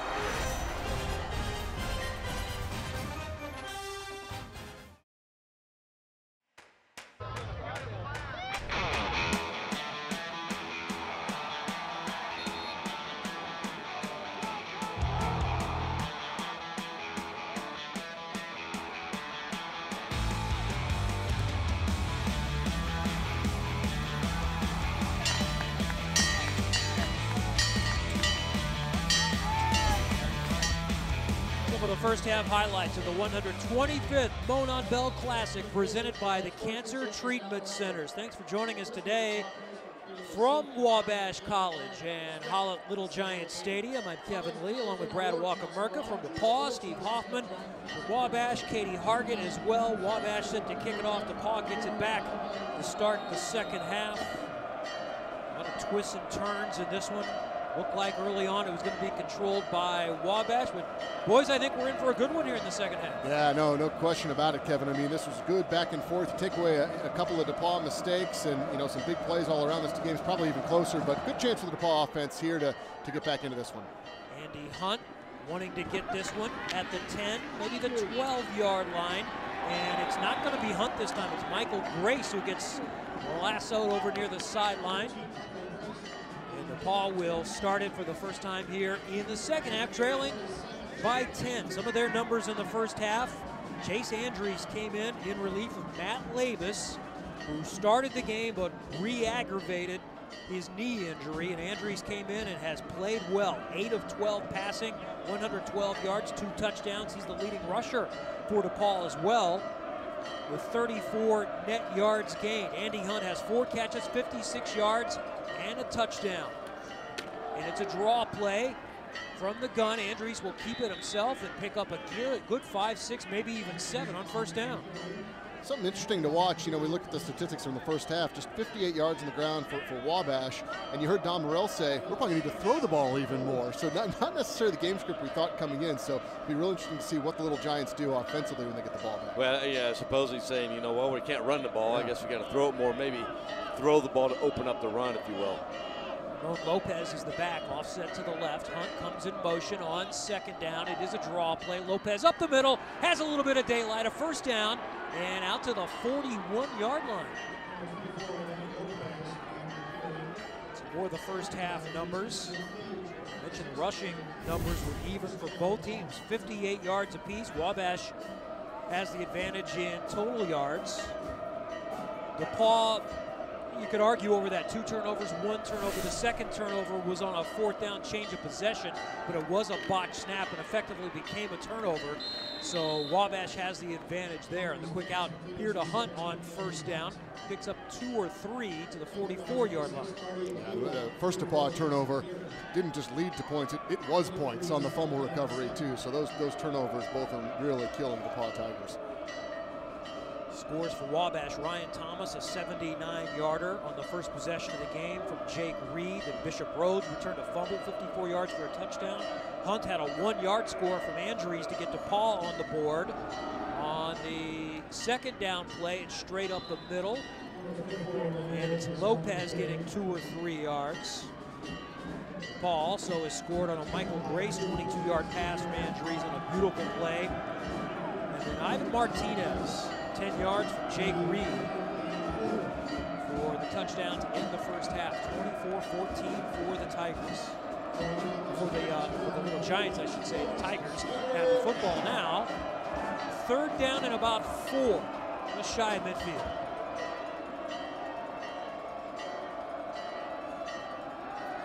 Andrews had enough for the first down, but threw it a little bit behind his intended receiver, Will Harris.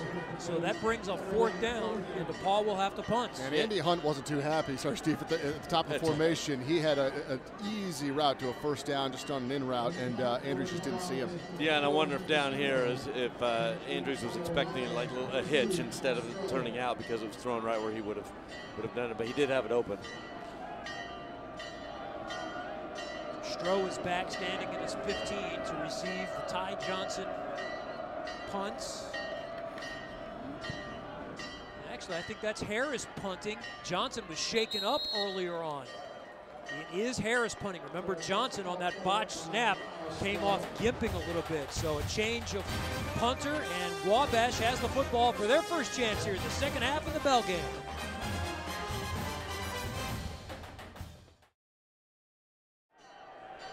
Back in Crawfordsville, campus of Wabash College, the Little Giants have the football with a 10-point lead for the first time in the second half. Starting from their 23-yard line after the Hunter Seago punt, one of the dual number 4s on the team. Seago, defensive back, actually was a punter earlier on in his DePaul career. Avant gets the handoff on first down. Tries to find a little bit, cutting to the outside. First half stats for Wabash. Jake Reed, 10 of 18. 2 touchdowns, a pick, 182 yards passing, and very early in the game, 79 of them right here to Ryan Thomas. And the other came at the end of the first half. So that was the 3rd play of the game, and this was their last offensive play of the first half. And that was to the tight end who virtually never catches the ball, Martinez. And here's a quick out to Oliver Page. He is their leading receiver, and he gets big yardage out near midfield. Well, DePaul bringing 6 that time, and if you do that, you better get pressure because you got a lot of land out here to cover. And that ball was in the air a long ways from the opposite hash over here to Page. Yeah, Page just camping out under that. Just a miscommunication by the secondary for DePaul. I've had a few of those this afternoon, and a big play there to start the second half for the Little Giants. So from the 46, after the 17-yard gain, Reed from the gun gives it to Avant, trying to cut it outside, spins around, makes a man miss, and pushes his way forward close to first down yardage inside DePaul territory.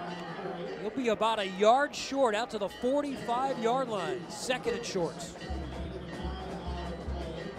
It's like we're just waiting for that Wabash ground game to get going, and you started to see a little bit of it during the end of the first half that opened up some of those play action passes, Steve, and there's another nice play, and the playbook now seems to be open for Don Morrell. Well, and if you start being successful with the passing, as he said going into the locker room at halftime that he would like to pass more, I think that is to open up the run a little bit.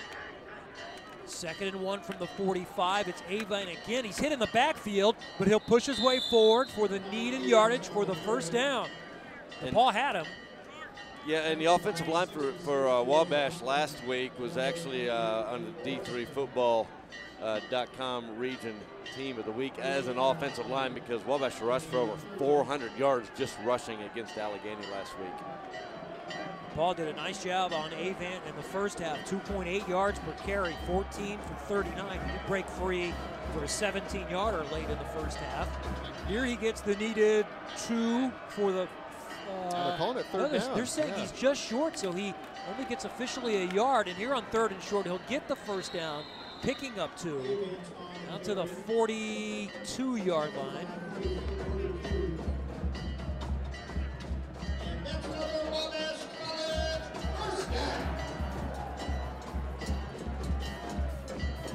Big challenge here for these DePaul run stuffers. They've been so good throughout the course of the season, and great start to this game here, but Wabash starting to move the football a little bit, guys getting tired. Opportunity here for DePaul's defensive line to really step up and try to shut down this run. Tight formation. Avant again, this time working to the right side. Only 3 or so. Zonka was one of those there. And also Zach Williams. Hey, didn't Coach Morrell going into the locker room say he wanted to throw the ball more? You get the sense there might be a big one coming or something, the way they're setting this up, yeah. Or he may be hoping that Bill Lynch has someone monitoring the broadcast. Yeah, right. 2nd down, 8 from the DePaul 40. Reed back to pass, over towards the sideline. Panola has it for a first down. Hurdles another man to get a couple of extra yards before he steps out of bounds. Another Wabash first down. Panola, the versatile fullback, is actually their 2nd leading receiver. Yeah, that's an interesting play to sneak out Panola. I tell you what, he's done it all this year and several of his years. You see the big stiff arm there. Just stepped out of bounds. Yeah, we talked about the run, kind of setting up the pass. Again, that looked like a run, had a run formation, and Panola just patiently waited, then snuck out there. They've really done a nice job, Wabash has, of designing these play-action plays, these delays. That's another great one right there. 17 yards, down to the DePaul 23-yard line. Wabash with the ball, leading by 10. Reed back to pass, good protection, throws towards the left sideline, and it's picked off.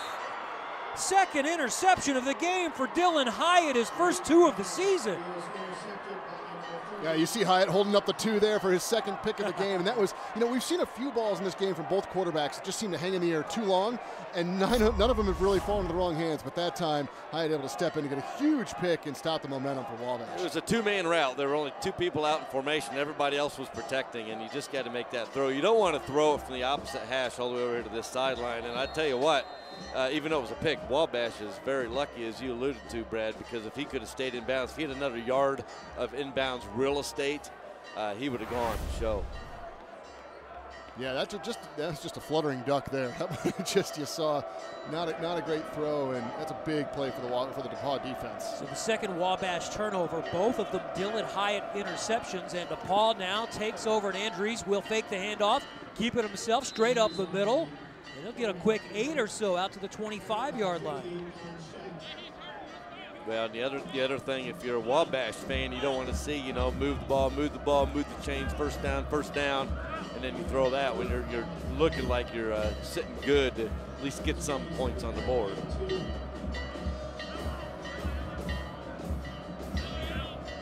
DePaul comes in at 4-5. Wabash 8-1. Still have a chance to get to the Division III playoffs. Cutting to the outside, looking for a little bit of room. And Ramon Lopez won't find much there. Jackson Garrett probably saved a first down just by hanging on to Lopez there. It looked like he was going to turn the corner and get at least a couple of yards for the first. So now a third down after a great play there by Garrett. And Jackson is really coming to his own this year, replacing Evan Hansen, who we mentioned earlier, and it's really started to come on strong. He was Conference Player of the Week a couple weeks ago. 3rd and 1 now for DePaul. The give is up the middle, and that is going to be a first down for Lopez. He stepped his way for the needed yardage up to the 31-yard line. Well, I mentioned the scenario for Wabash. They are 7-1 in the NCAC 3-way tie. They're going to need some help to win the automatic bid. Tied with Denison and Wittenberg. Denison is at Kenyon, winless today.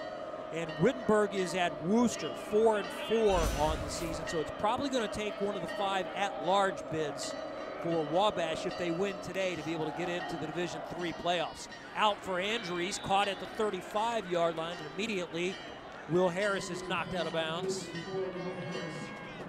It's a nice job by Harris to go up and get that one. Ball thrown probably a little higher than Andrews would have liked, but a good pickup on first down for DePaul. Yeah, Andrews has been throwing pretty well. I mean, 8 for 12 in the first half, we said, and started off this half, other than throwing behind the out route last possession, has really thrown the ball better than I was expecting. 2nd down and 6. And up the middle, and I think it's Noah Jones in the game now. No, it's still Lopez. Not going anywhere this time. 3rd down. I mentioned Wabash's scenario for DePaul. They're trying to avoid their first losing season since 2013, which is Bill Lynch's first in his return. That was a bit of a rebuilding scenario. They won 4 that season, then they've gone 7-3, then 8-2 the last 3 years. But lose your quarterback, start the season, some other injuries, it's made a difficult year. And by the way, in 4 of the 5 losses for DePaul, they've been within a tying score in the final possession. Andrews in trouble, tries to break free, and he cannot elude the rusher, and he's going to go down. What a play there by Jake Helmer. I mean, gets in on an elusive quarterback in Chase Andrews, who almost spun out of it, but a huge play there by Helmer to get the first sack of the game for Wabash. Well, get the little twist up front on the inside of Helmer, which you can see there, and Helmer just coming free, and Chase almost spun around it, but Helmer hanging on. A backup safety makes a big play and forces a DePaul punt. And it's Hunter Seago standing back at his 9, takes a low snap, line drives this one out of there, and it will take a very nice DePaul bounce all the way back to the Wabash 27, maybe 28-yard line. Wabash coming up with a big defensive play here. Andrews trying to make something happen on 3rd down. Jake Helmer is there to get him. Wabash has the football back next.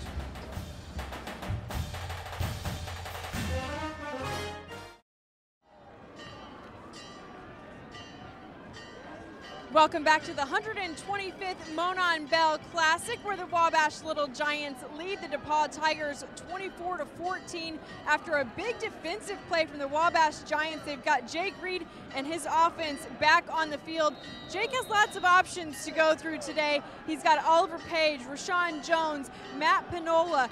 But when you think about it, Jake is a junior, but this is the first time he is ever playing in the Monon Bell Classic. And Steve, you can talk about this. This is quite the atmosphere to make your first start in.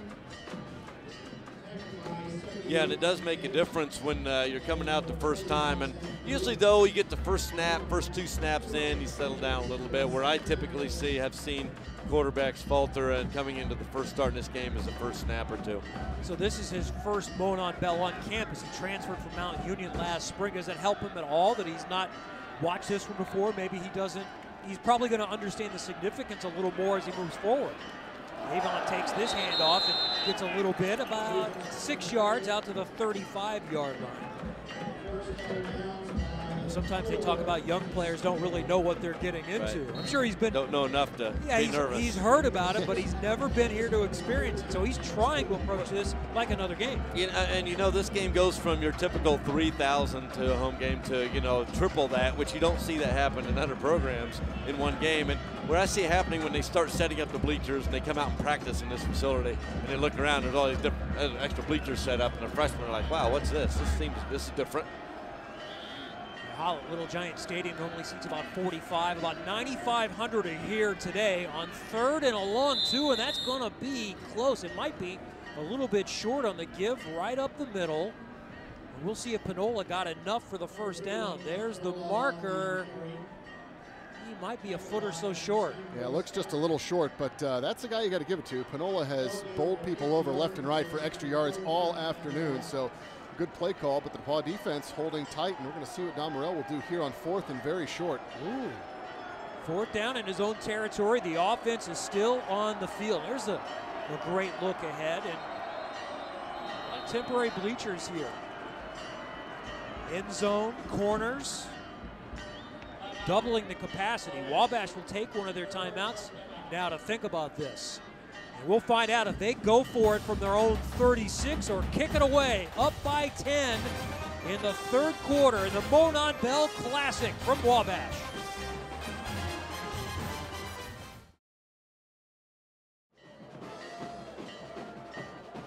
Two Division III schools separated by less than 30 miles in one of the great rivalries in the country, the 125th Monon Bell Classic. Wabash faced with a big decision right here. 4th and less than a yard. They're up by 10, but they're at their own 36-yard line, and they are going for it.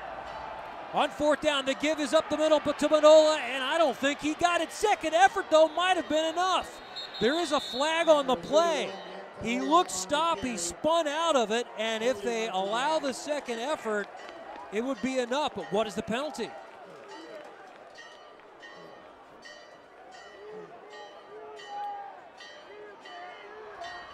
Defense. And the new Offsides. So we wondered, might they just try to draw them offside? They still snapped the ball, but they got it done. And they lined up both sides anyway. But yeah. How about that effort by Pinola? I don't know if he had it on the first time into the line, but he kept driving and spinning out. Yeah, that looked like it was going to be very close to where they marked it, but again, won't matter after the penalty. So, Brad, don't sell yourself short on your coaching abilities. We were talking at the break about what we would do. To a person that was, I would punt, except Brad says, oh, I would go for it. So there you go, Brad. There we go. Yeah. Steve and I both thought up 10 from your own 36, you go ahead and kick it. But that's why we're not coaching, although Steve has before. And now over the middle, Reed throws one that's deflected and dangerous for a moment, incomplete. Looking for Oliver Page, and there were a couple of old gold and black shirts in the neighborhood for DePaul. 2nd down. Yeah, the 3rd quarter, just 3 minutes to go in the 3rd quarter, has been quite uneventful with turnovers and big plays compared to the first half. So it feels like DePaul needs to get a shot in the arm with something. They need to make something happen to really get going here. They forced a couple of turnovers. Reed, fake handoff, rolling to his right, being chased, and just going to throw this one away, setting up 3rd and 10. Yeah, this is right what you want if you're DePaul now. 3rd and long. You've got Wabash on their own side of the field, so Steve, you talk about needing to do something here, get a little momentum. It's a big chance for the DePaul defense to get the ball back in potentially decent field position. Yeah, and you throw punters out there and snappers, and like we saw in DePaul in the first half, you never know what's going to happen to the punt snap. Though, to give Wabash credit, their offense has been pretty good on 3rd and long. That's some pretty big plays, so this is where that DePaul secondary needs to really make sure they've got things clamped down. Big play here. First touchdown of the game was on 3rd and long. It was 79 yards to Ryan Thomas. 3rd down here. Reed back to pass. Throws over the middle, and this is deflected, and it's picked off the hands of Rashawn Jones, and it is picked off by Brody Good, the junior from Avon High School outside of Indianapolis. That's a great job by Good just to stay with the deflection and make the interception. Now DePaul with great field position. That's 3 interceptions. You don't see that very often in the Monon Bell game. And a team is down 10. DePaul has to do something with this one. Yeah, right. And great timing. You see him sitting back there, and he saw the corner come from the outside. I think Jake Reed did, and tried to throw it to the inside, but a little too far to the inside. Basically, he shouldn't have gone there. And you can see all the white jerseys around number 4, Rashawn Jones. And Jones was sitting and actually moved a little bit to his right, and Reed threw it where Jones had been. So Good is there for the deflection. 3rd interception by DePaul of the game, and they're in business from their own 45, down 10. Lots of time. Now Andrees is forced out and has to throw it over the head of Jones, his intended receiver out of the backfield. So DePaul down by 10, and they've been able to get it done from the air. Both of their scores, the first one on 4th and about a foot, and they go to the fade to Andy Hunt out of the corner. And then this second one was to Michael Brace, just his 5th catch of the season for a touchdown, and that's been the offense today for the Tigers. Andrees here being chased, and he will get this one away. For the moment, it's being ruled. Now they'll say incomplete. No signal immediately, but it did look like he was throwing it. So under duress, an incomplete pass for Andrees. We'll see the replay. The fans seem upset, but the reason the play was allowed to go on because it could have been an interception. So it wasn't I think the fans wanted a fumble. That's why he waited, right? That's why he waited, to make sure it hits the ground. It was good officiating there. Yeah, that could have been picked off. But Luke Messina coming on a missed assignment by somebody, and there was a linebacker coming from the outside who they picked up, but Luke Messina coming free, and that's what you live for as a defensive end. So now 3rd and 10. DePaul trying to take advantage of the decent field position. Andrees chased out again. Will lob it over the middle, and it's caught by Wiggum over near the sideline, and that's enough for a 1st down. There is a flag down back in the backfield, and it might be a hold on DePaul. Yeah, it is a hold on DePaul, and DePaul not happy at all about that. Nick LaChapelle, the right tackle, was steamed when the flag came down, but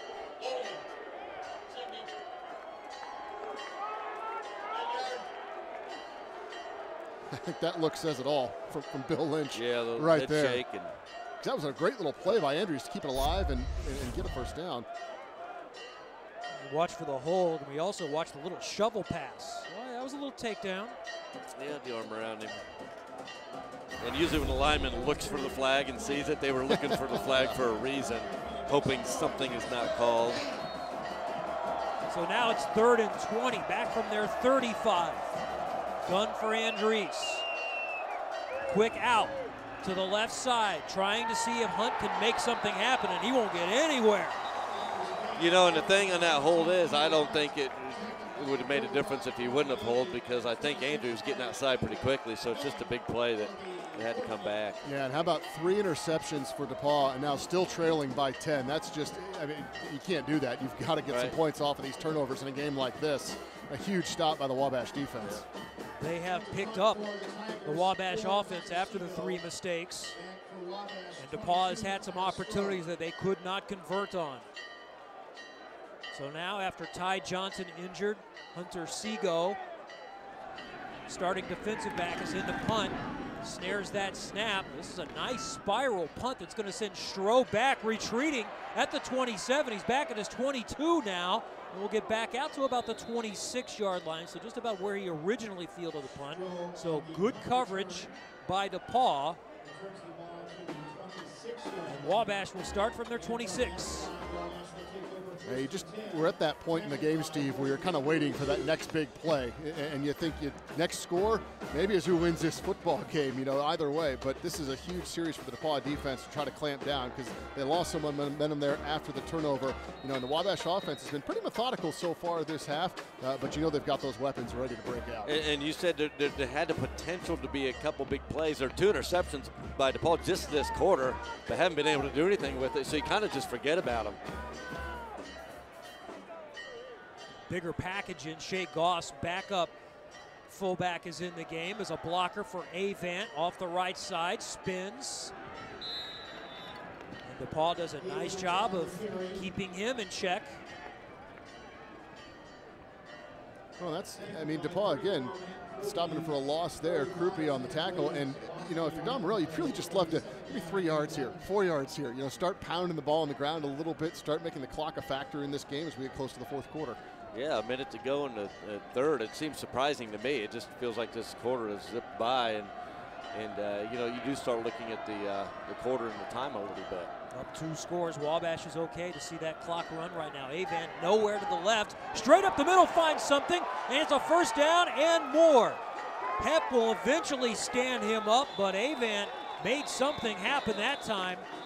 For really only his second big gainer of this day. DePaul has done a fantastic job on Avant throughout, but that time he breaks free for a first down and a pickup of 14. And he shows the potential to run like a bigger guy than 184 pounds, which he is. But you can see his confidence as this year has gone on in being able to make those runs.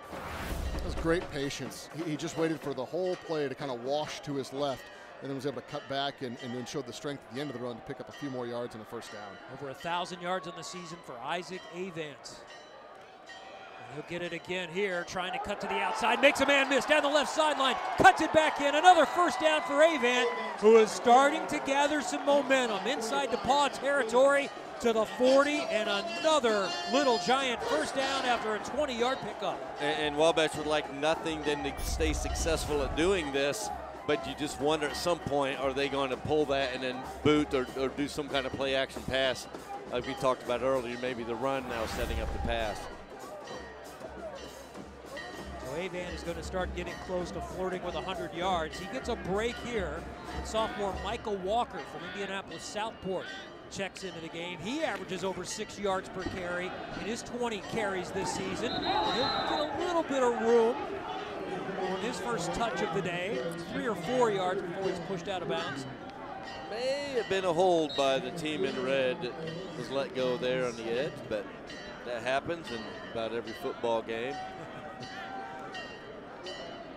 We'll see. Maybe they'll have more success running the ball around the edges. A couple plays there in a row, and maybe Don Morrell and the Little Giants have found something here as we head to the fourth. So DePaul has been able to stop the Wabash running game much of the way.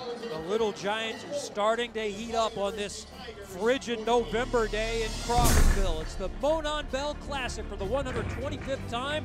We head to the fourth quarter. Wabash up by 10.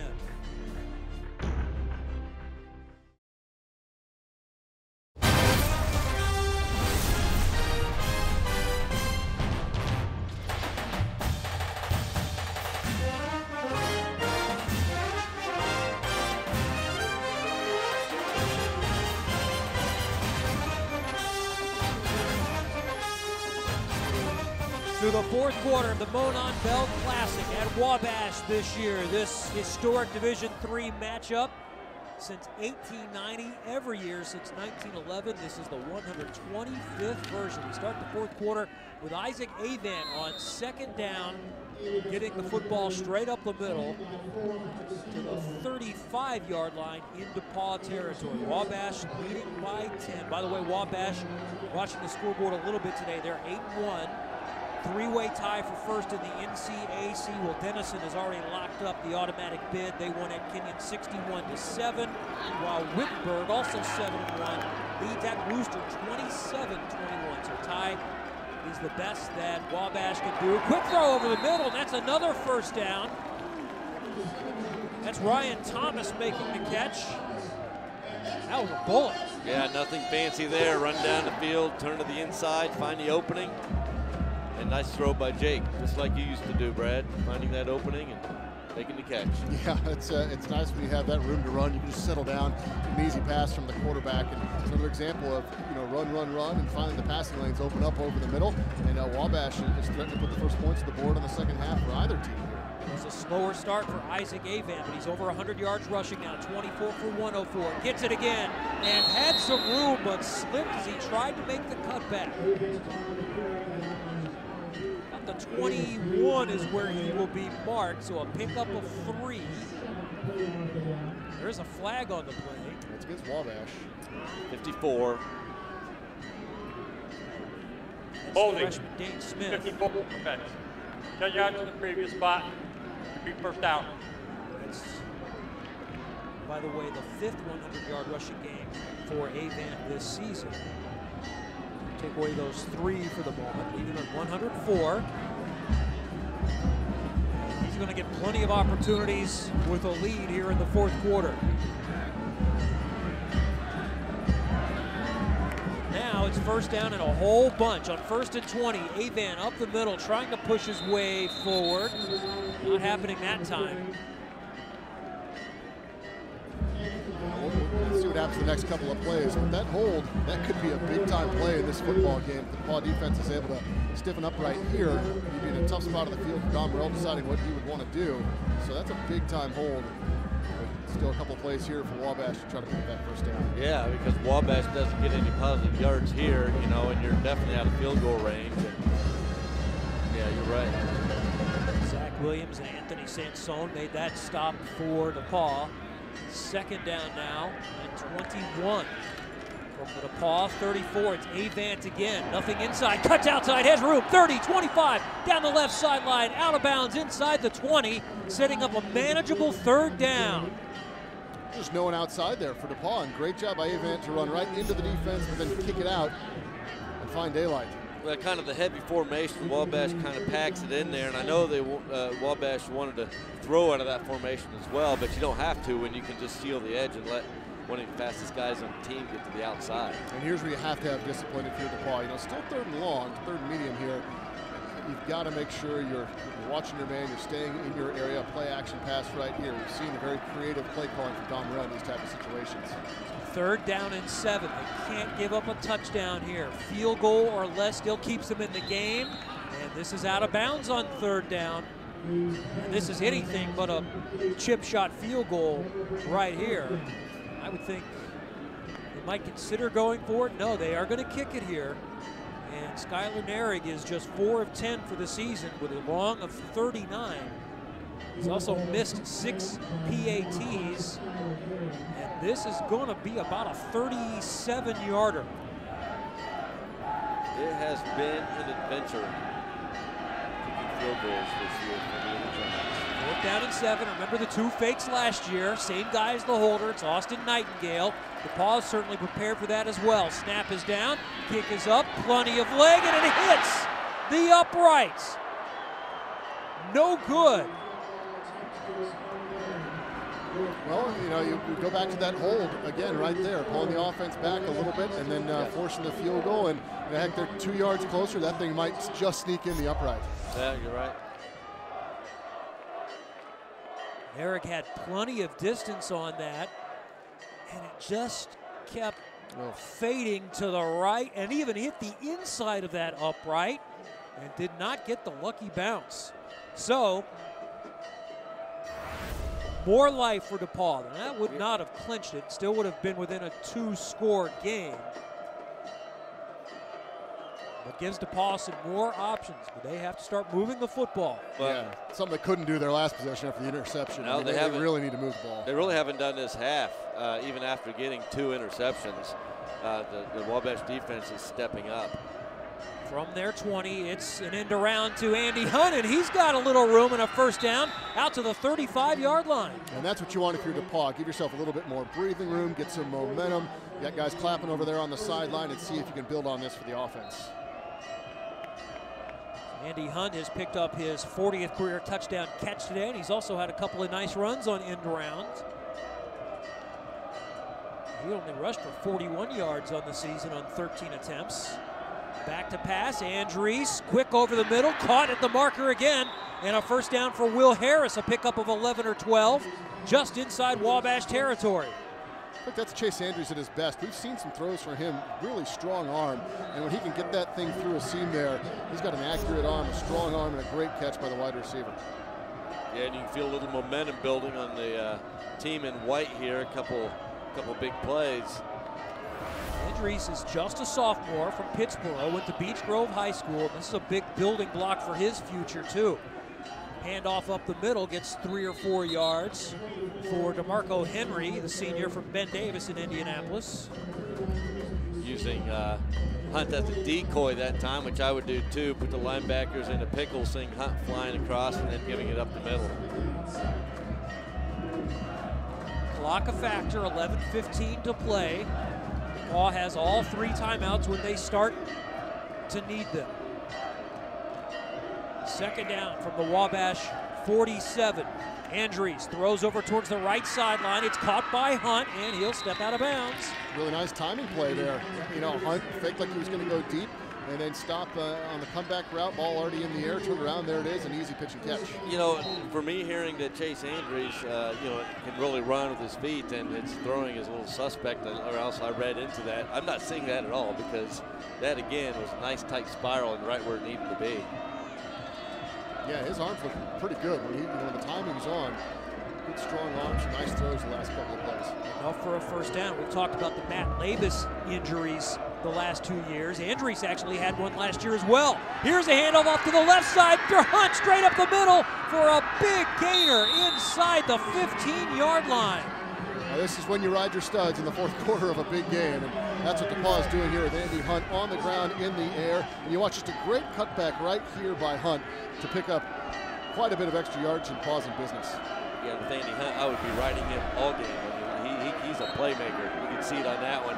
You know, he's one of those players there, guys, where he just made that look easy, like cutting back as if it was, you know, wasn't any effort in it, just finding the opening. 7 catches on the day, but he's got it done with his legs as well. Now Andrees back to pass on first down. He will keep it himself. Cuts outside 15. Still has a chance to throw it if he wants, and will get knocked out of bounds at about the 14 with a flag down also on the play.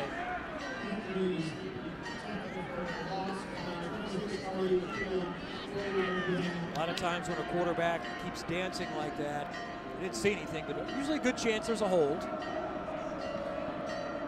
Yeah, just a lot of time for an offensive lineman to try to protect his quarterback.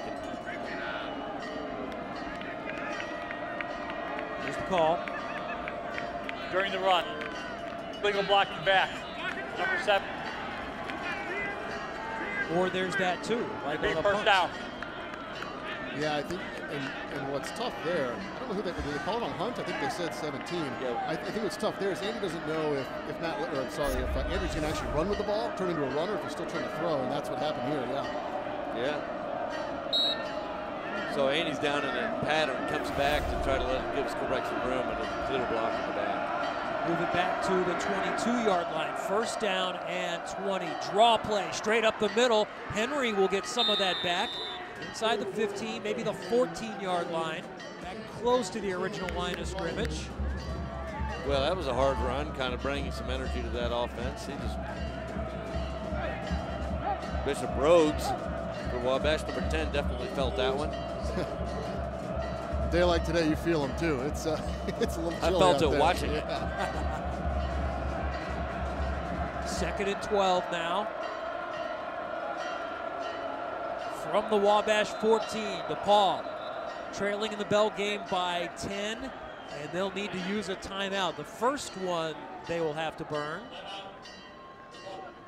Yeah, Bill Lynch must have really seen something he didn't like there, because you don't love to have to call a timeout at that point. Andy Hunt, we knew was going to be someone to watch coming in this game, and he has answered the call again. Touchdown on a fade, big play up the middle. He's done it on the ground as well. Andy Hunt, one of the great players in DePaul history. Top 3 in virtually every receiving category. He leads active Division III players in the nation in career touchdowns with 40, and he's 4th at all levels. Yeah, that's pretty impressive when you think of all the schools playing NCAA football. To be 4th at all of those levels among active players is pretty crazy. Need a big play from him or someone else here soon. 2nd down and 12 from the Wabash 14, trailing by 10 after the timeout. 9:24 to play. Wabash trying to bring the bell back to Greencastle, rolling out, throwing to the right. Hunt makes the catch, and he's out of bounds. Short of the 1st down, I think. What are they marking? Yeah, marking at the 10. Still needs 8 to go. Yeah, I mean, obviously, look, you'd like to get the touchdown here and play yourself within 3, but a field goal still very much helps you. If you're DePaul, just don't do anything silly here. Make sure you take care of the football. So they need the 2 from the 10. 3rd down and 8. Andrews back to pass. Here comes the rush. Rolling to his right. Going to keep it down the right sideline. Reaches for the marker, pushed out of bounds. It depends on the spot. He got inside the 5, but where did he reach? Looks like he's standing at the 4-yard line, so he's going to be 2 yards short. And Andrews comes up hobbling a little bit. We've already lost Matt Labus, who came back from his torn ACL to play a bit last week, started this one, but left early. And now Andrews hobbled ahead of a critical 4th and 2 from the 4 coming up. And if Coach Lynch was thinking about going for it there, I think it made up his mind seeing his quarterback out there hobbling around. Kick it, like you said, Brad, 2 scores down. Makes perfect sense. And Jake Tanner is in for the field goal. This would be a 21-yard attempt. Delay game?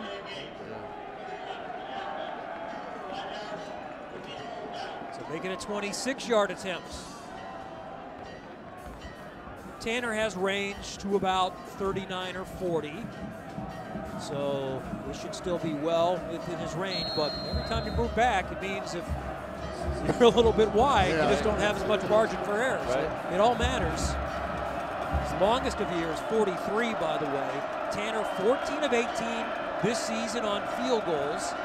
Snap down, kick is up, plenty of leg, and it is good. 8:17 left. DePaul within a touchdown. That's the 15th field goal of the season, by the way, for Jake Tanner, which ties Marco Adams for the most in a season in DePaul history. He had 15 a couple of years ago.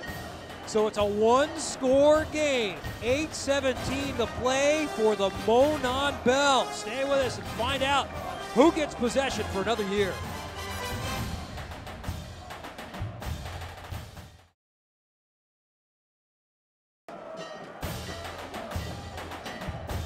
The 125th Monon Bell Classic is presented by the Cancer Treatment Centers of America. Monon Bell, 300-pound locomotive bell from the Monon Railroad, was in operation from 1847 through 1970 before merging with the Louisville and Nashville Railroad. It's what connected the campuses.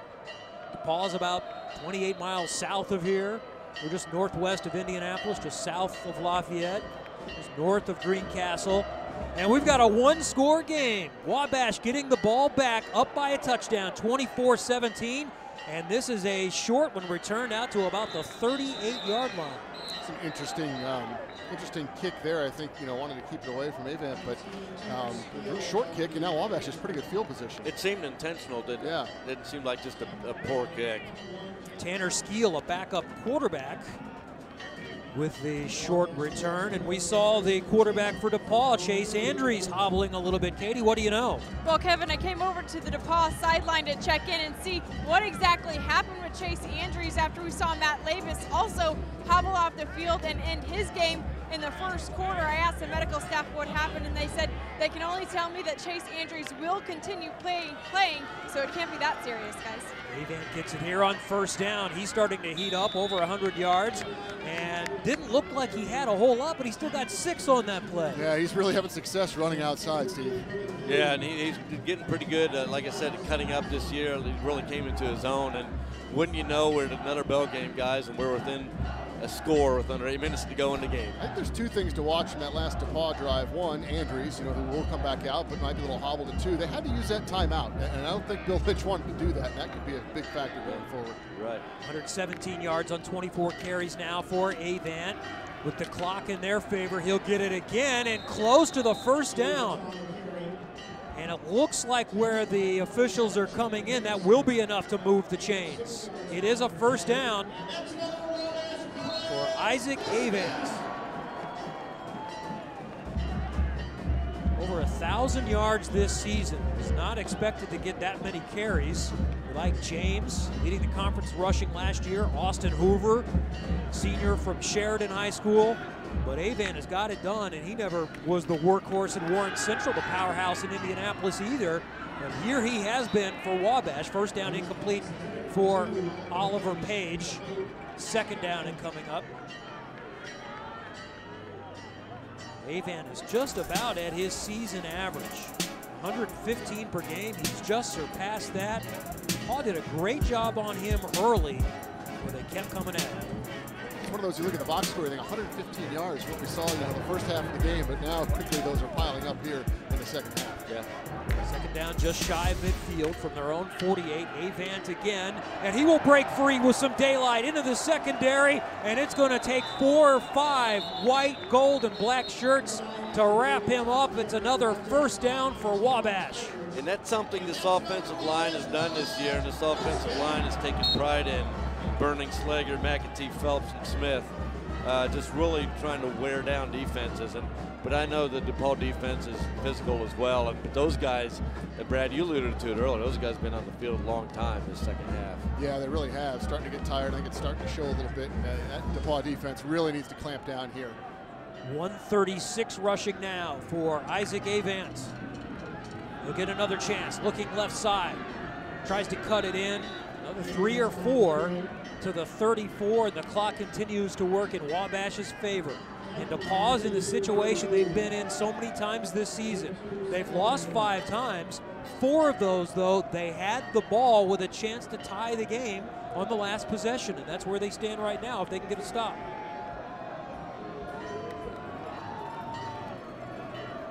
At the 35 of DePaul, second down and 8.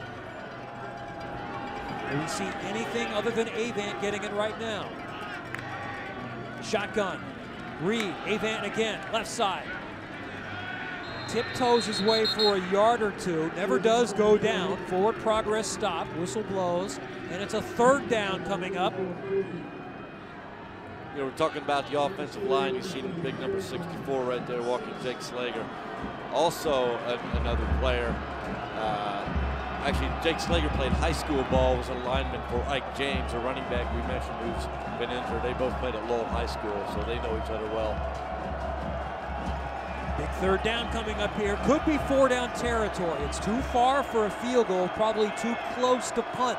So maybe 2 to get the 6 yards needed, but Avant won't need it. He'll get it on third down, straight up the gut for another first down for Wabash.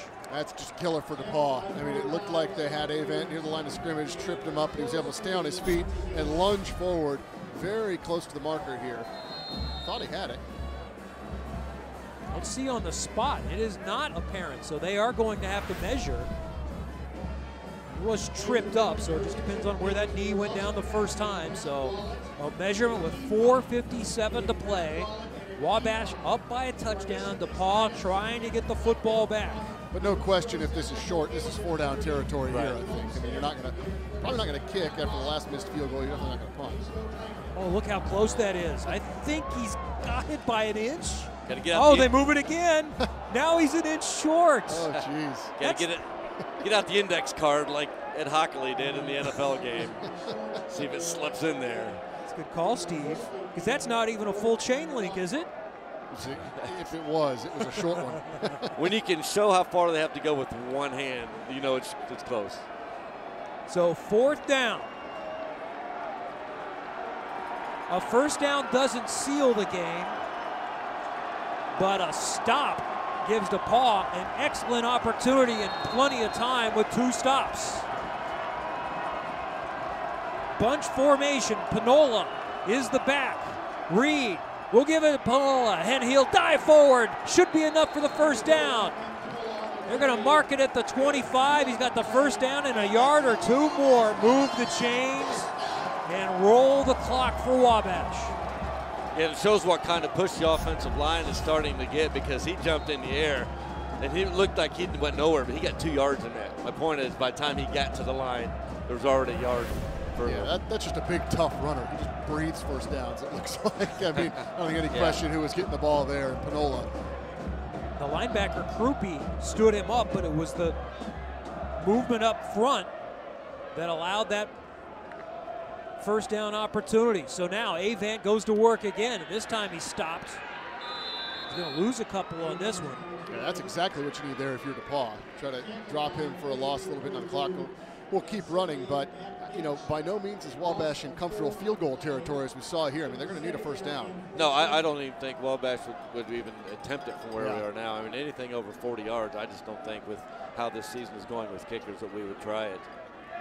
Matt Mitch from Cathedral, Brody Good make the tackles. Second down, 14. From their own 29, clock continues to roll. Wabash with the ball and a 1-touchdown lead. Avant runs into the back of one of his linemen, but second effort gets him to the 25 and picks up another 4. Third down and about 10 coming.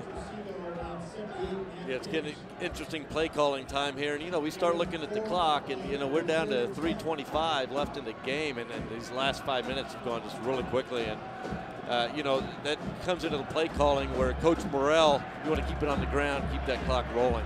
And if you don't get any points, DePaul gets it back with not a lot of time left. Yeah, you just have to be so aware here, again, as the DePaul defense, because Don Morrell has shown that he's willing to do about anything at any time. Wabash has thrown 3 interceptions today, too, so they will keep it on the ground. Avant stutter stepping, dancing his way forward, gets another 5, and that's big because this was really 2-down territory. So from 3rd and 10 now to about 4th and 5 coming up.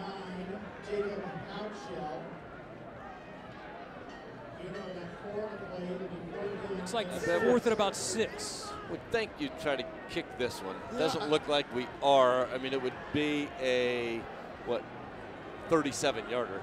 I think so, too. I mean, look, a field goal essentially ends the game. That's right. Right? And if you miss the field goal, I mean, I guess DePaul could score a touchdown to go for 2 like we saw last year. But, I mean, I think a field goal here, you essentially win the game. When you got to look at the alternative, you got to convert a 4th and 6 play. And now Wabash will use a timeout. Interesting there that they decided not to let the clock run a bit more before calling that timeout. Was there still time on the play clock? There was about not much, but a few seconds. Yes. I wondered if DePaul might call it immediately, but I think their thinking was, well, we don't want to really give them time to set up and get a chance to really think about this. So if they want to try to convert, they're probably going to have to burn a timeout, and we'll have 2 more if and when we get the ball back. And the field goal unit is on the field again. Avant, by the way, has rushed for 150 yards on 36 carries. If he carries it one more time, that'll be a career high. Wow. He's got a ways to go to get a career high in rushing, because he's gone over 200 a couple of times this season, including a career high 229 last week against Allegheny. Yeah, and once Coach Morrell starts giving him the ball, I mean, he gives him the ball. I mean, you can see, I mean, he's getting the ball on, it seems like 4 out of 5 plays this second half. The one thing Coach Morrell has shown since he's been the head coach here at Wabash is if he finds something that works, he's just going to keep doing it, and he loves to run the ball if it's successful. So Narig was on the field to think about a field goal. Would have been a 38-yarder. He just hit the upright from 37. Now they're going to go for it from the 20. 4th down and 6. Reed back to pass, throws, and it's incomplete. Knocked down, and DePaul is going to get the football back with 2:06 to go. I'm just really surprised that we didn't attempt a field goal there. Nobody knows players like the coaches. But he must have had something he thought would be open. Yeah, and I mean, there were some guys there. I mean, that play definitely had a chance to get a first down. But, great job initially by the DePaul defense there, causing the pump fake. And then, good job by the secondary. I am too, though, Steve. I think, like we said, field goal, I know you haven't had the best success with it so far this season. but that essentially wins the game if you can kick it. And the other thing that can happen in a field goal, let's not forget, you could get a bad snap, you could get a block, and a block you could run back for a score. That'd be another way to give up an easy score. So it's a one-score game. 2:06 to play for the Monon Bell. DePaul on the road, down a touchdown, starting from their 21. They have 2 timeouts and just over 2 minutes to play. Andrews rolling, throwing, and he's got a man caught out of bounds at the 37-yard line. Will Harris makes the catch. They only used 7 seconds on that play. Harris was wide open for a while. You almost wondered if Andrews was going to eventually see him rolling out. Nice pitch and catch. Yeah, and I don't know what Andrews hurt, but he sort of looked nimble enough there and getting out of that pocket. He's pretty elusive back there. He throws really well across his body, moving to the left from the gun, looking up the middle, eludes one tackler straight over the top, and it's Harris again, caught just inside Wabash territory at the 48-yard line. First down, DePaul. Clock stops with 1:52 after the 13-yard pickup. And with those 2 quick strikes, I mean, the clock, not as much of a factor as it was just a minute ago. Andrews back to pass, looking to the right. Harris again, 3rd catch in a row, out of bounds at the 44-yard line. Second down, call it the 45, second down and 6. Now Andrews is coming out firing all cylinders right here, and 3 for 3 on this drive. And feel like the Wabash defense on their heels a little bit here and need to get something to happen. Harris over 30 catches on the season, has been the favorite target this time around. Andy Hunt this time stopped up a little bit short on the slant. That's incomplete. And now it's 3rd and 6. Well, and Coach Ramsey might be thinking the same thing. Brought 5 people that time to try to get a little pressure. It wasn't a factor in that play, but I think Coach Ramsey on defense is going to try to get this mixed up a little bit, kind of mix up the timing. It's been said home field doesn't matter that much in this game. It's always been close, but the Wabash fans come to their feet now at Little Giant Stadium. 3rd and 6 for DePaul. Andrews is in trouble. He almost goes down. He gets back to the line of scrimmage, but it's 4th down and about 5. With 1.5 minutes to go and the clock ticking, DePaul will use one of those timeouts. At 1:29 left, they have 1 timeout to go. Yeah, there's nowhere for Andrews to go. I mean, Wabash brought the pressure, the pocket collapsed, and had he made the decision to pull the ball down maybe a split second earlier, maybe he gets through that seam and picks up a 1st down. But here we go. This is 4th down. I mean, this is the game right now for DePaul, and a chance to try to continue this. Wabash won the Bell game last year, trying to maintain possession. DePaul won it 2 years ago. Wabash has controlled in recent years, winning 8 of the last 9 to take an advantage in the all-time series, 61, 54, and 9 in the 124 previous Monon Bell Classics. This play will go a long way towards determining the 125th. You've got the ball on the far hash there. Andrews has really done a nice job of rolling here to the near side, to his left. And, if I'm DePaul, I try to put him in motion, give him a chance to maybe pick something up with his legs if he can't through the air. It'll be interesting to see if the Wabash, if they bring in pressure, just rush the front 4 there. DePaul has to convert to keep their hopes alive. Andrews being chased, rolling to the right. He's in trouble, and he is out of bounds, or did he scoop it inbounds? Either way, they're going to lose possession. If he stayed in bounds, it's an interception, and Wabash is going to win the 125th Monon Bell.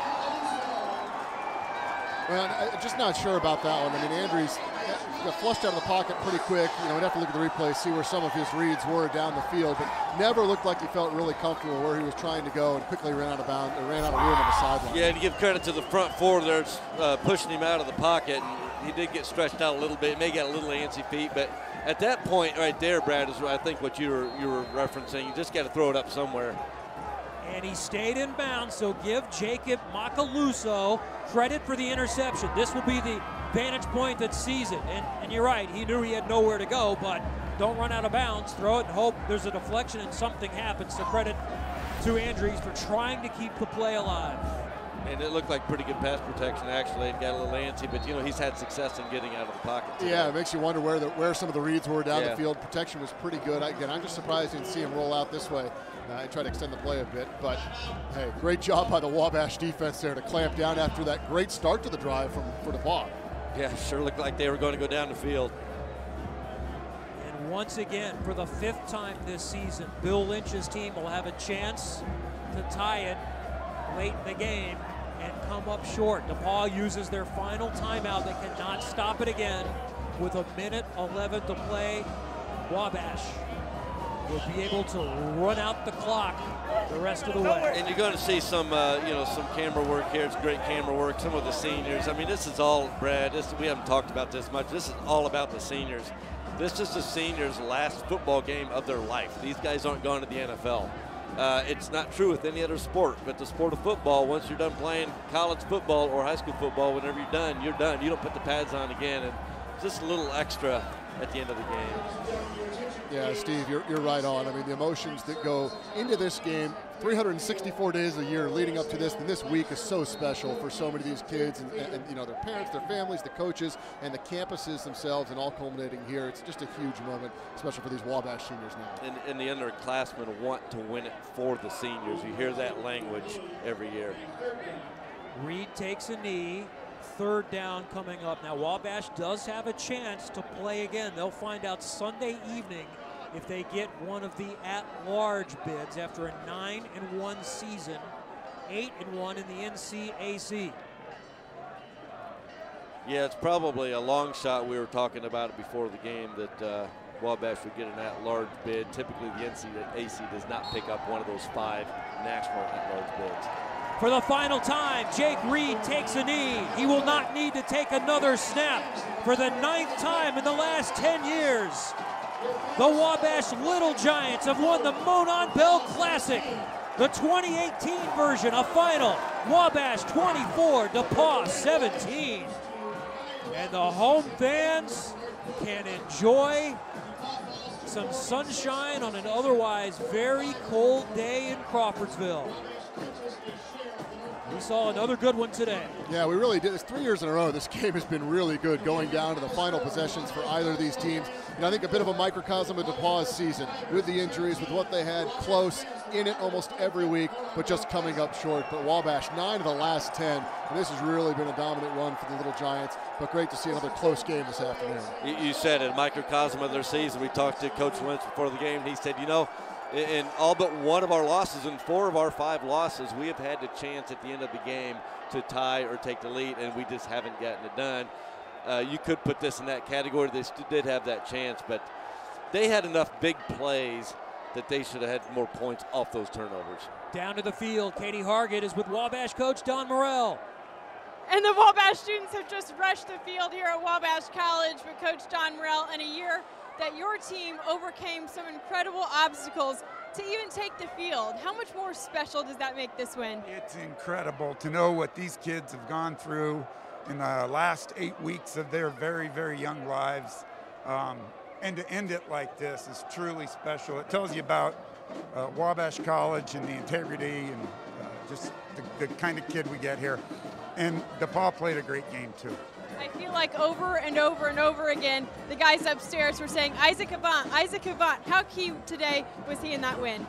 Really key because he's really the only running back we have left, so he's got to play all the time. Super job, great kid, talented, he's an entrepreneur. You can't believe all the stuff that the guy does. You got time to go celebrate this one, Coach. Congratulations. Isaac Avant finished with 150 yards rushing on the day. And the obstacles Katie and Coach Morrell spoke about. The passing of the outstanding linebacker Evan Hansen after week 2. What a season for this team. Back down to Katie. And I found Isaac Avant. And Isaac, I just talked to Coach about how over and over again, we were just hearing your name. You were so key in today's win. When you saw that ball coming for you, what were you thinking? I was just thinking about making the play. The O-line opened it up, and I was just making the play. How special is this win for you guys in a year that you sometimes didn't even want to play football? There were other life things going on. This is very special. We wanted to end it out and give Evan's parents a ring, so we did that today. All right, congratulations, Isaac. All right, thank you, Katie. Special day for Isaac Avant, who will be back, just a junior. And you guys can speak to this for the seniors. It's very special. This game, though, is more than just about the team. I think that's one of the things that makes this so special. It's about the students and the communities. It's the only game that they play in where you feel like you have an entire alumni body watching. I mean, and they're literally watching because, you know, we had 60-some sites around the country where Wabash alumni and most of the time DePaul alumni actually get together to watch the game around the country. So there's a little extra weight. You feel like the whole community is really counting on you. You put it perfect, Steve. You're doing this for that side bet, you know, for that joke in a conference room in a meeting. You know, you're doing it for friends and alumni of yours that you talk to maybe once a year through text. But, you know, these players out here know that they're playing for something more than just their teammates and the entire communities of these two institutions. Another great game. And the bell is being carried off. Wabash retains possession. It will stay here in Crawfordsville. If you've not been to this event, you need to make plans. Next November in Greencastle, some point. This is a must-see. Wabash finishes the season at 9-1, 24-17 win over DePaul in the Monon Bell Classic. Thanks to our crew. Great work today. Thanks for joining us today from Hallett Little Giant Stadium. For Brad Walker-Merka, Steve Hoffman, and Katie Hargett, I'm Kevin Lee. The Monon Bell Classic for the 125th time stays with the Wabash Little Giants.